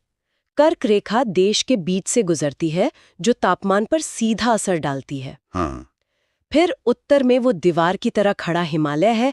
ये मध्य एशिया की ठंडी हवाओं को रोकता है और मानसून हवाओं को भी रोककर बारिश करवाता है। अच्छा, और ये भी सुना है कि जमीन और समंदर के गर्म होने की रफ्तार अलग होती है। उसका कितना असर होता है? हाँ, बहुत ज्यादा। जमीन जल्दी गर्म और जल्दी ठंडी होती है, जबकि पानी देर से। यही अंतर हवा के दबाव और उसकी दिशा तय करने में बड़ा रोल निभाता है, खासकर मानसून के बनने में। अच्छा। फिर समुंदर से दूरी देखिए। तटीय इलाकों में मौसम ज्यादातर एक जैसा रहता है, मतलब ना ज्यादा गर्मी ना ज्यादा सर्दी। लेकिन अंदरूनी इलाकों में गर्मी सर्दी का अंतर बहुत बढ़ जाता है। ऊंचाई का भी असर है। जैसे जैसे ऊंचाई बढ़ती है तापमान घटता है। और पहाड़ों की भूमिका, मतलब उनका जो रिलीफ या ऊंचावच है? हाँ, वो बहुत महत्वपूर्ण है। पहाड़ हवा के रास्ते में आते हैं और बारिश के पैटर्न को तय करते हैं, जैसे पश्चिमी घाट।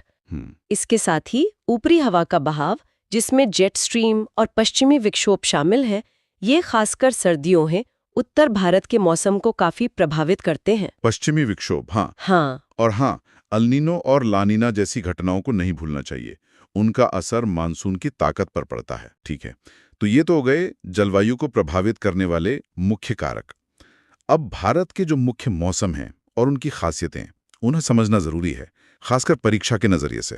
बिल्कुल। मोटे तौर पर हम 4 मौसम देखते हैं। पहले शीत ऋतु। इस समय हवाएं जमीन से समुद्र की ओर चलती हैं। यह है उत्तर पूर्वी मानसून। मौसम आमतौर पर साफ रहता है, ठंडा और सूखा। इसी दौरान पश्चिमी विक्षोभ उत्तर पश्चिम भारत में बारिश और पहाड़ों पर बर्फबारी लाते हैं। और गर्मियों में मानसून से ठीक पहले भी तो कुछ बारिश होती है ना? हाँ, उन्हें मानसून पूर्व बौछारें कहते हैं। ये स्थानीय तौर पर काफी अहम है।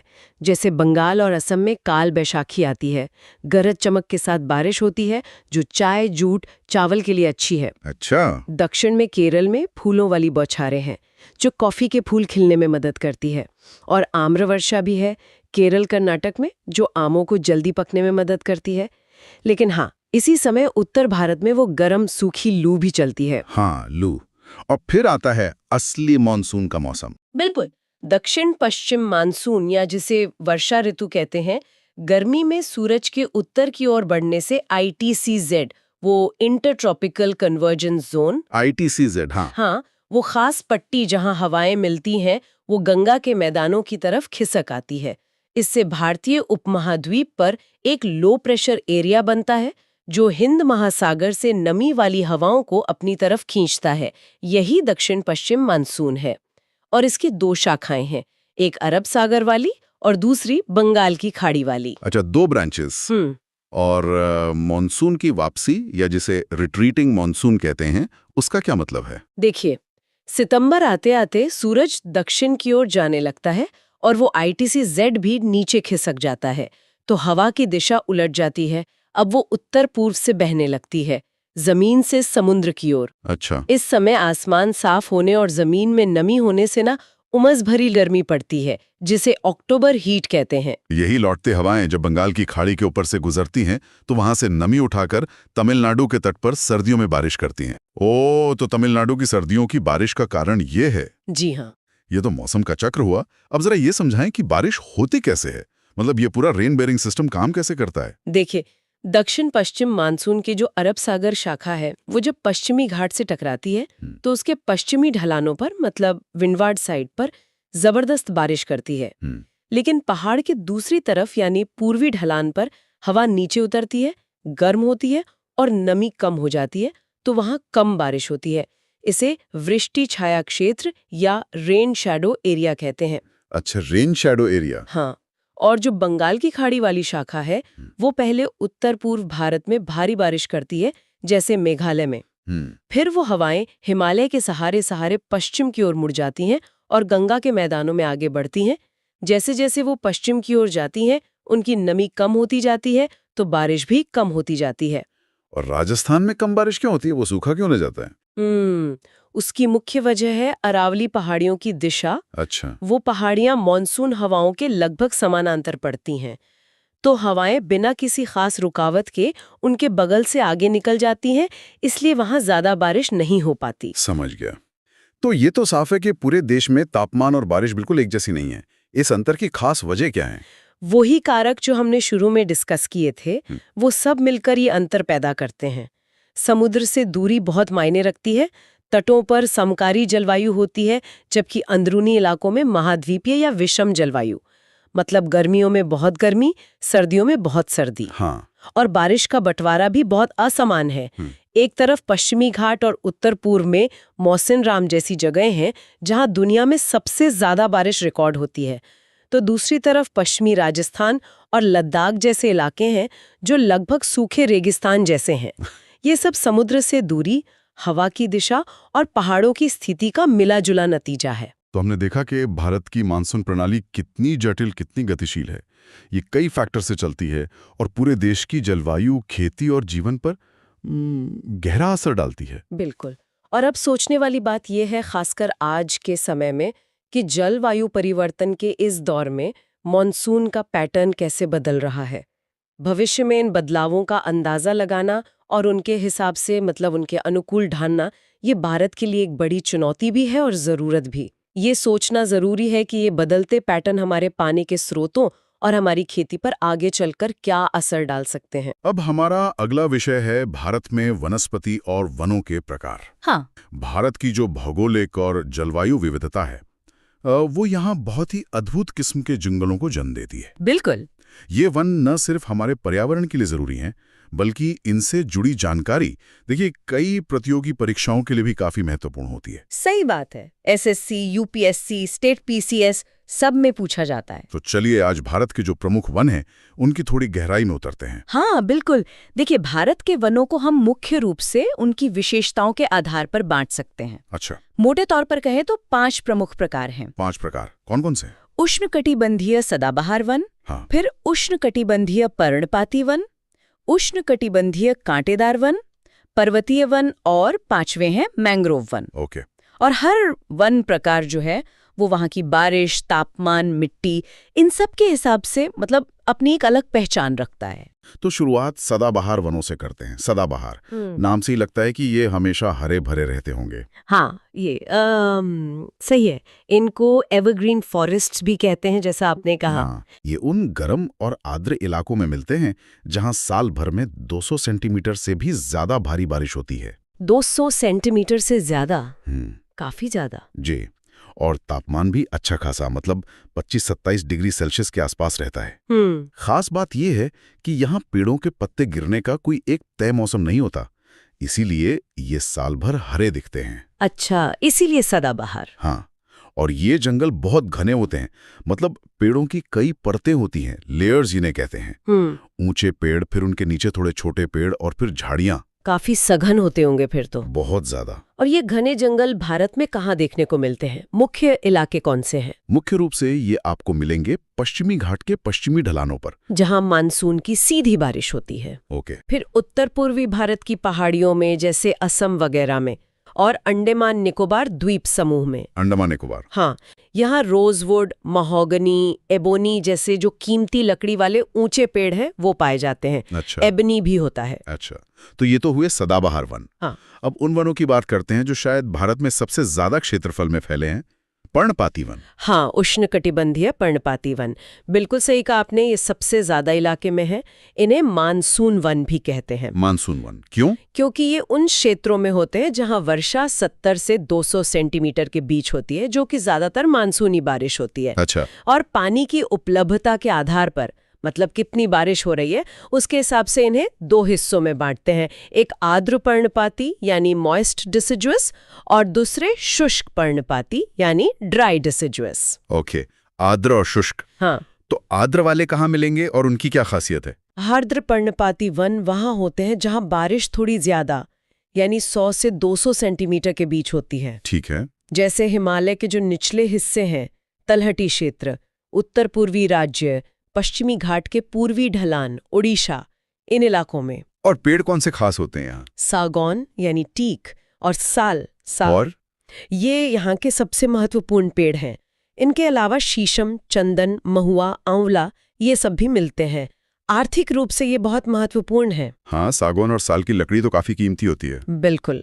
और शुष्क पर्णपाती वन, ये कहाँ पाए जाते हैं? ये उन इलाकों में मिलते हैं जहाँ बारिश थोड़ी कम होती है। यानी 70 से 100 सेंटीमीटर के बीच। अच्छा, 70 से 100 सेंटीमीटर। हाँ, जैसे प्रायद्वीपीय पठार के ज्यादातर वर्षा वाले हिस्से, फिर उत्तर प्रदेश और बिहार के मैदानी इलाके, इन क्षेत्रों में ये ज्यादा मिलते हैं। इनकी क्या खासियत है? इनकी खासियत ये है कि ये शुष्क गर्मी के मौसम में, मतलब जब पानी की कमी होती है, तो पानी बचाने के लिए अपनी पत्तियां गिरा देते हैं। अच्छा, इसीलिए पर्णपाती मतलब पत्ते गिराने वाले। बिल्कुल।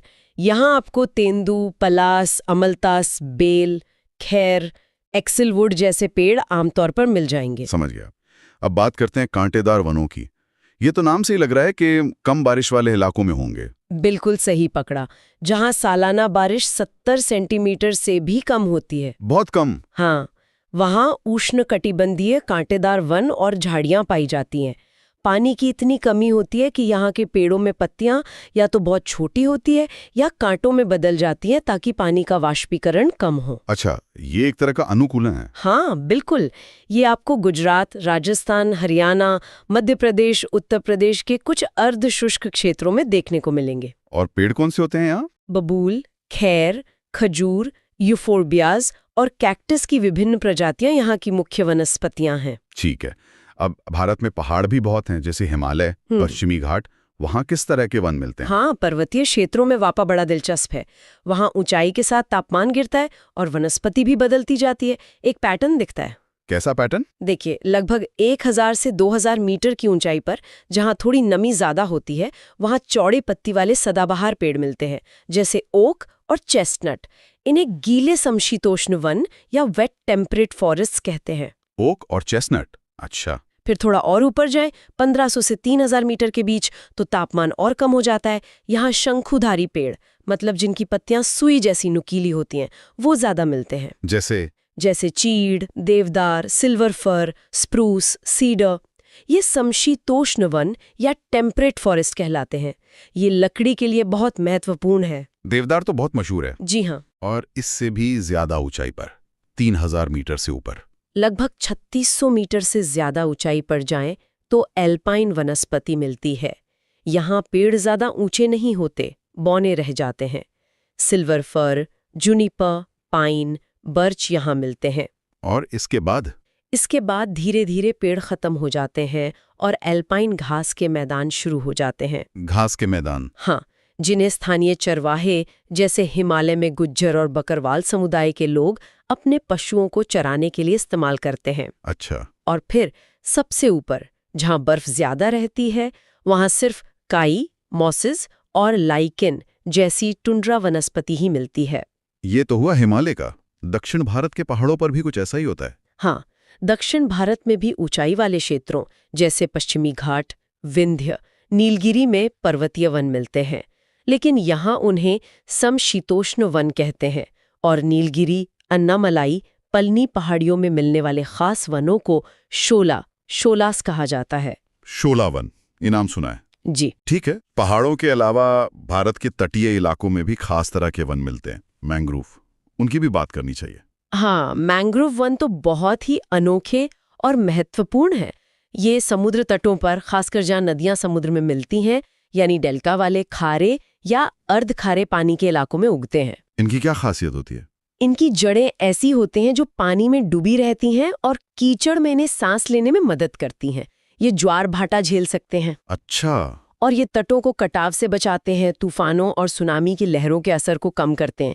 साथ ही ये मछलियों और अन्य समुद्री जीवों के लिए नर्सरी का काम करते हैं, मतलब जबरदस्त जैव विविधता होती है यहाँ। और ये भारत में कहाँ है? सबसे बड़ा और प्रसिद्ध तो गंगा ब्रह्मपुत्र डेल्टा का सुंदरबन है। हाँ, सुंदरबन, जो सुंदरी पेड़ के लिए मशहूर है, उसी के नाम से। ये दुनिया का सबसे बड़ा मैंग्रोव क्षेत्र है।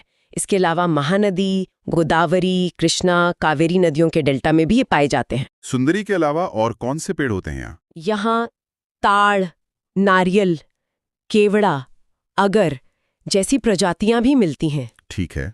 वनों के साथ साथ क्या हम घास के मैदानों का भी जिक्र कर सकते हैं? वो भी तो वनस्पति का हिस्सा हैं। निश्चित रूप से। वनस्पति में सिर्फ पेड़ ही नहीं आते। भारत में अलग अलग क्षेत्रों में घास के मैदानों को कई स्थानीय नामों से जाना जाता है। जैसे अभी हमने एल्पाइन घास के मैदानों की बात की। हाँ। वैसे ही उत्तराखंड में ऊंचाई वाले घास के मैदानों को बुग्याल या पय्यार कहते हैं। हिमाचल में खजियार, गुजरात में बन्नी घास के मैदान हैं।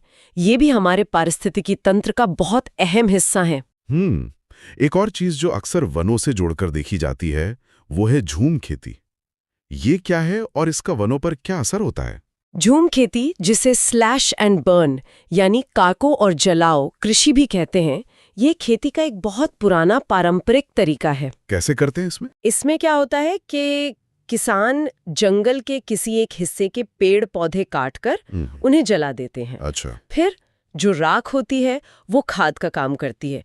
उस साफ की हुई जमीन पर वो कुछ सालों तक खेती करते हैं। फिर जब मिट्टी की उर्वरता कम हो जाती है तो वो उस जगह को छोड़कर जंगल में किसी नई जगह पर यही प्रक्रिया दोहराते हैं।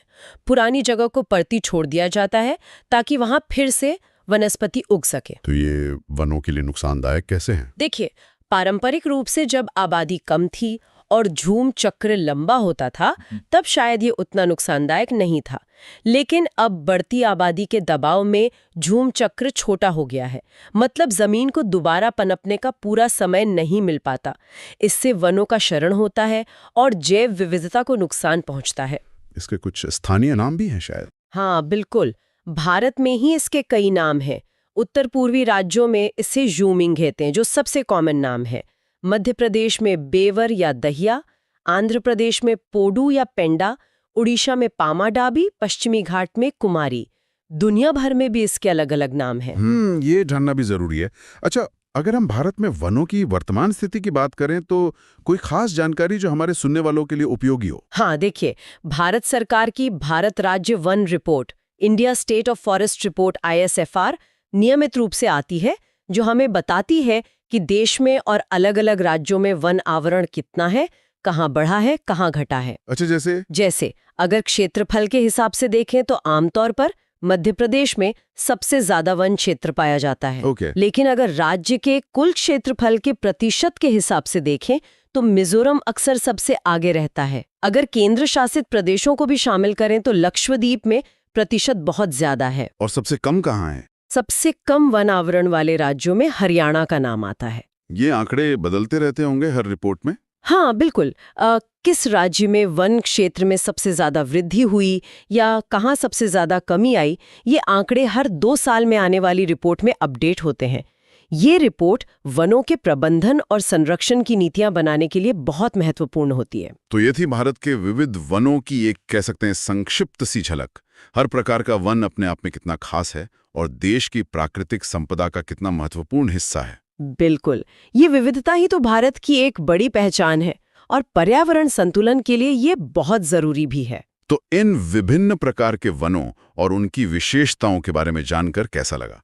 कौन सा तथ्य सबसे रोचक लगा? नीचे टिप्पणी करके जरूर बताएं। और हाँ, अंत में एक सवाल आप सबके सोचने के लिए। ये जो बदलती जलवायु है या बढ़ती मानवीय गतिविधियां हैं, जैसे शहरीकरण या खेती के तरीकों में बदलाव, ये सब इन अलग अलग तरह के वन पारिस्थितिकी तंत्रों पर कैसा असर डाल रही होंगी और इनके संरक्षण के लिए हम और क्या ठोस कदम उठा सकते हैं?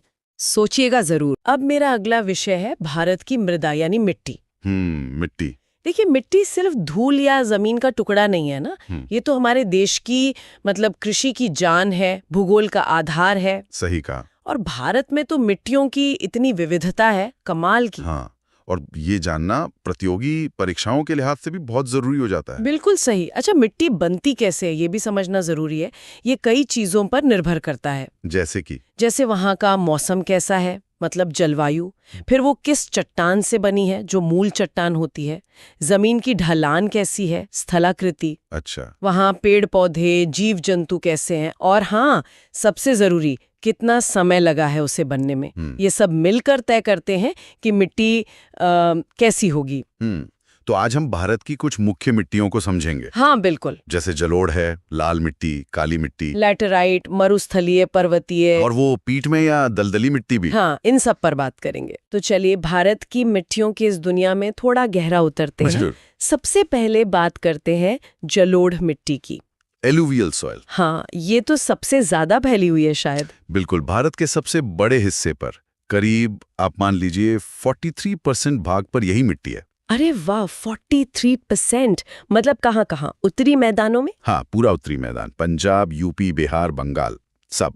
फिर जो बड़ी नदियों के डेल्टा है ना, जैसे महानदी, गोदावरी। हाँ, महानदी, गोदावरी, कृष्णा, कावेरी, इनके डेल्टा इलाके, और गुजरात, राजस्थान के भी कुछ हिस्सों में और पूर्वी तट के मैदानों में भी मिलती है। अच्छा, और ये बनती कैसे है? मतलब नदियों से ही आती है? बिल्कुल, नदियां पहाड़ों से जो मिट्टी, बारीक कण बहाकर लाती है ना, अवसाद जिन्हें कहते हैं सेडिमेंट्स, उन्हीं के जमा होने से ये बनती है। मैदानों में नदियां इन्हें बिछा देती हैं। और इसकी गुण, मतलब उपजाऊ तो होती होगी? हाँ, काफी उपजाऊ। इसमें पोटैश और चूना ये तो भरपूर होता है। ओके, लेकिन नाइट्रोजन और फास्फोरस की थोड़ी कमी रहती है। अच्छा, नाइट्रोजन और फास्फोरस कम। और सुना है इसकी 2 किस्में भी होती हैं, खादर और बांगर। हाँ, सही। खादर जो है वो नई जलोढ़ मिट्टी है, नदी के पास वाले इलाकों में मिलती है और ज्यादा उपजाऊ होती है। और बांगर पुरानी जलोढ़ है, नदी से थोड़ी दूर मिलती है और खादर के मुकाबले थोड़ी कम उपजाऊ होती है। समझ गई। ये मिट्टी ही है जो हमारे मतलब भारत के अन्न भंडार उत्तरी मैदानों का आधार है। इसी वजह से वहां इतनी घनी आबादी भी है। अच्छा, तो ये तो हुई नदियों की देन, जलोढ़ मिट्टी। लेकिन उन इलाकों का क्या जहां बारिश कम होती है, वहां कौन सी मिट्टी मिलती है? लाल मिट्टी? हाँ बिल्कुल, वहां लाल मिट्टी मिलती है। ये करीब 18% हिस्से पर है भारत के। 18%? कहाँ पर मिलती है ये मुख्य रूप से? ये देखिए, दक्कन का जो पठार है ना, उसके पूर्वी और दक्षिणी हिस्सों में, फिर उड़ीसा, छत्तीसगढ़, मध्य गंगा मैदान के दक्षिणी भाग और पश्चिमी घाट के पहाड़ों के ठीक नीचे वाले इलाके, पीडमोंट जोन जिसे कहते हैं। ओके, और ये बनती कैसे है? ये कम बारिश वाले क्षेत्रों में बनती है जी। जो पुरानी दानेदार आग्नेय चट्टानें होती है ना, क्रिस्टलाइन इग्नियस रॉक्स, हाँ। उनके टूटने फूटने से बनती है। और इसका रंग लाल क्यों होता है? लोहे की वजह से। हाँ बिल्कुल, इसमें जो लोहा होता है ना, वो क्रिस्टलीय और रूपांतरित चट्टानों में फैल जाता है, डिफ्यूज हो जाता है। उसी के कारण इसका रंग लाल होता है। अच्छा। और एक और बात, जब ये गीली होती है ना, हाइड्रेटेड फॉर्म में, तो ये पीली दिखती है। अरे गीली होने पे पीली, ये तो इंटरेस्टिंग है। और इसमें पोषक तत्व कैसे होते हैं? इसमें नाइट्रोजन, फास्फोरस और ह्यूमस मतलब जैविक पदार्थ, इन तीनों की ही कमी होती है। तो पोषक तत्वों की कमी रहती है इसमें। चलिए लाल मिट्टी से आगे बढ़ते हैं। एक बहुत ही मशहूर मिट्टी, काली मिट्टी। हाँ, काली मिट्टी, इसे रेगुर मिट्टी भी कहते हैं। और काली कपास मिट्टी भी शायद। हाँ, काली कपास मिट्टी, क्योंकि कपास के लिए बेहतरीन है। ये करीब 15% भाग पर है भी ये पाई जाती है। और कपास के लिए इतनी अच्छी क्यों है ये? देखिए, कपास को चाहिए करीब 210 दिन पाला रहित मौसम, मतलब फ्रॉस्ट फ्री डेज। हाँ, वो इस इलाके में मिलता है। और इस मिट्टी के गुण भी कपास के लिए बहुत अच्छे हैं। जैसे? सुना है ये पानी बहुत सोखती है। हाँ, ये इसकी सबसे बड़ी खासियत है। ये मृणमय होती है, क्लेई, मतलब कण बहुत बारीक होते हैं। अच्छा। इस वजह से इसकी जल धारण क्षमता, मतलब पानी सोख कर रखने की कैपेसिटी बहुत ज्यादा होती है। गीली होने पर ये एकदम फूल जाती है, चिपचिपी हो जाती है, और सूखने पर सिकुड़ जाती है, जिससे इसमें मोटी मोटी दरारें पड़ जाती हैं। हाँ, देखी हैं वो दरारें। इसी वजह से इसे स्वतः जुताई या सेल्फ फ्लोइंग वाली मिट्टी भी कहते हैं, क्योंकि दरारें हवा को अंदर तक पहुंचा देती हैं, जैसे जुताई हो गई हो। स्वतः जुताई, ये तो कमाल का नाम है। और पोषक तत्व? इसमें चूना, लोहा, मैग्नीशियम, एल्यूमिना, ये सब तो काफी होता है, पर फास्फोरिक तत्व कम होते हैं। अच्छा, तो ये हुई काली मिट्टी। अब उन जगहों की बात करते हैं जहां तापमान भी खूब और बारिश भी खूब होती है। वहां कौन सी मिट्टी मिलेगी? वहां मिलती है लैटेराइट मिट्टी। ये ज्यादा नहीं, करीब 3.7% हिस्से पर है। कहाँ पर?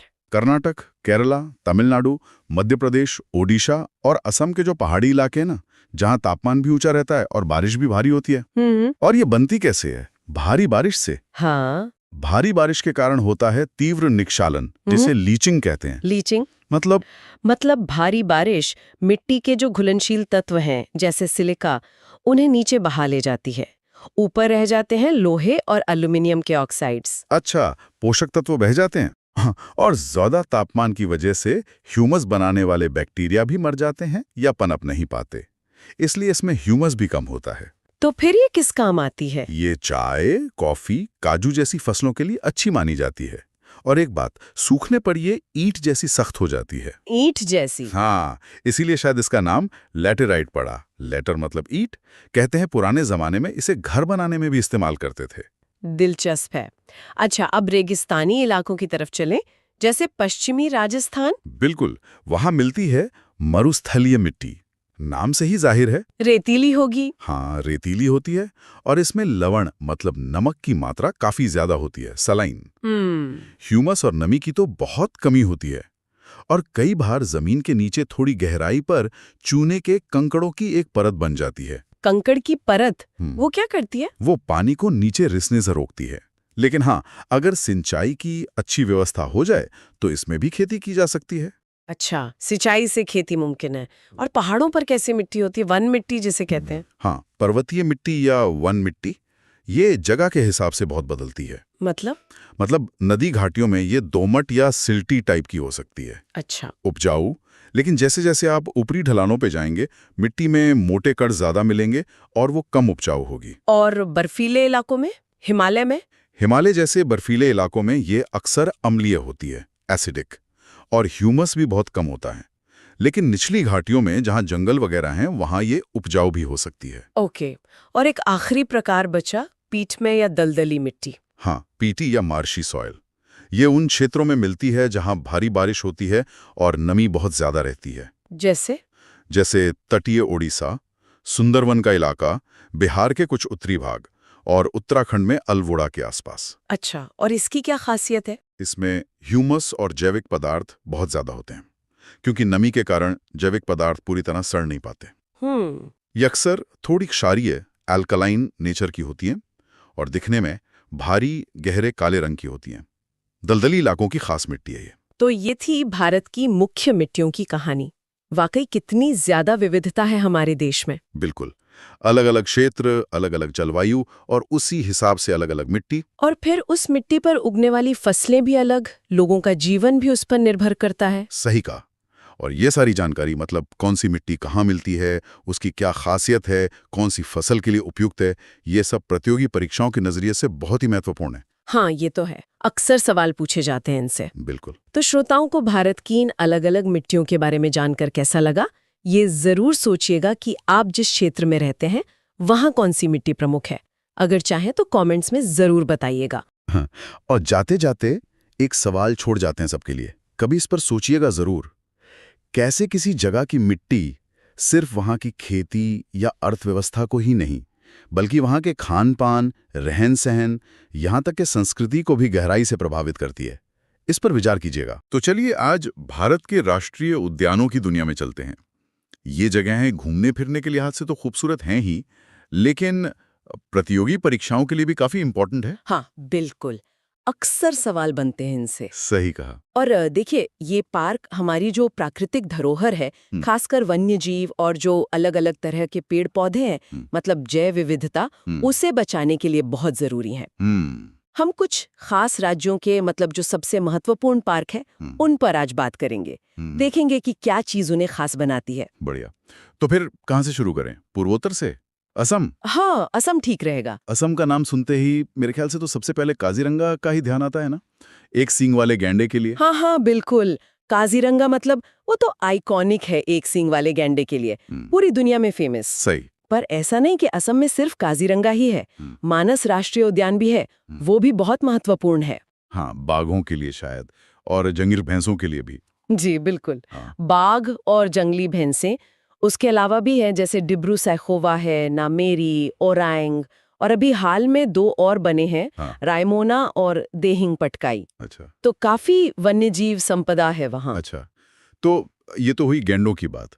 अब अगर शेरों की बात करें, खासतौर पर एशियाई शेर, तो उसके लिए तो शायद हमें पश्चिम में जाना होगा, गुजरात। एकदम सही पकड़ा, गुजरात। हाँ। और गुजरात में गिर राष्ट्रीय उद्यान। गिर, हाँ।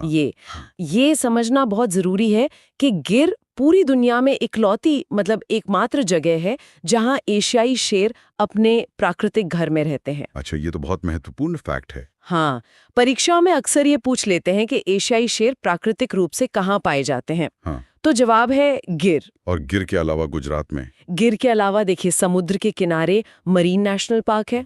फिर ब्लैक बक, मतलब काले हिरन के लिए वेलावदर में ब्लैक बक नेशनल पार्क है। और एक वंसधा नेशनल पार्क भी है। ओके, अब थोड़ा पहाड़ों की तरफ चलते हैं।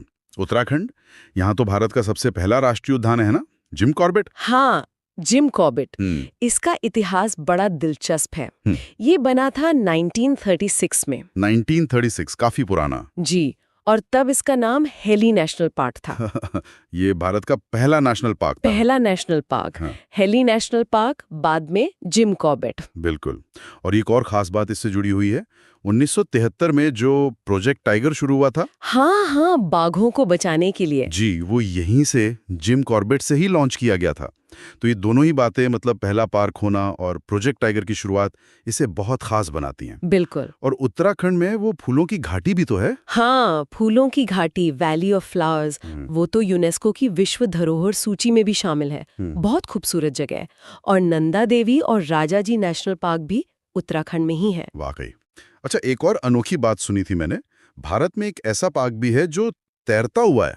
क्या ये सच है? हाँ, ये बिल्कुल सच है और बहुत अनोखा है। ये मणिपुर में है। मणिपुर में? जी, केबुल लामजाओ राष्ट्रीय उद्यान, ये दुनिया का एकमात्र तैरता हुआ नेशनल पार्क है। तैरता हुआ कैसे?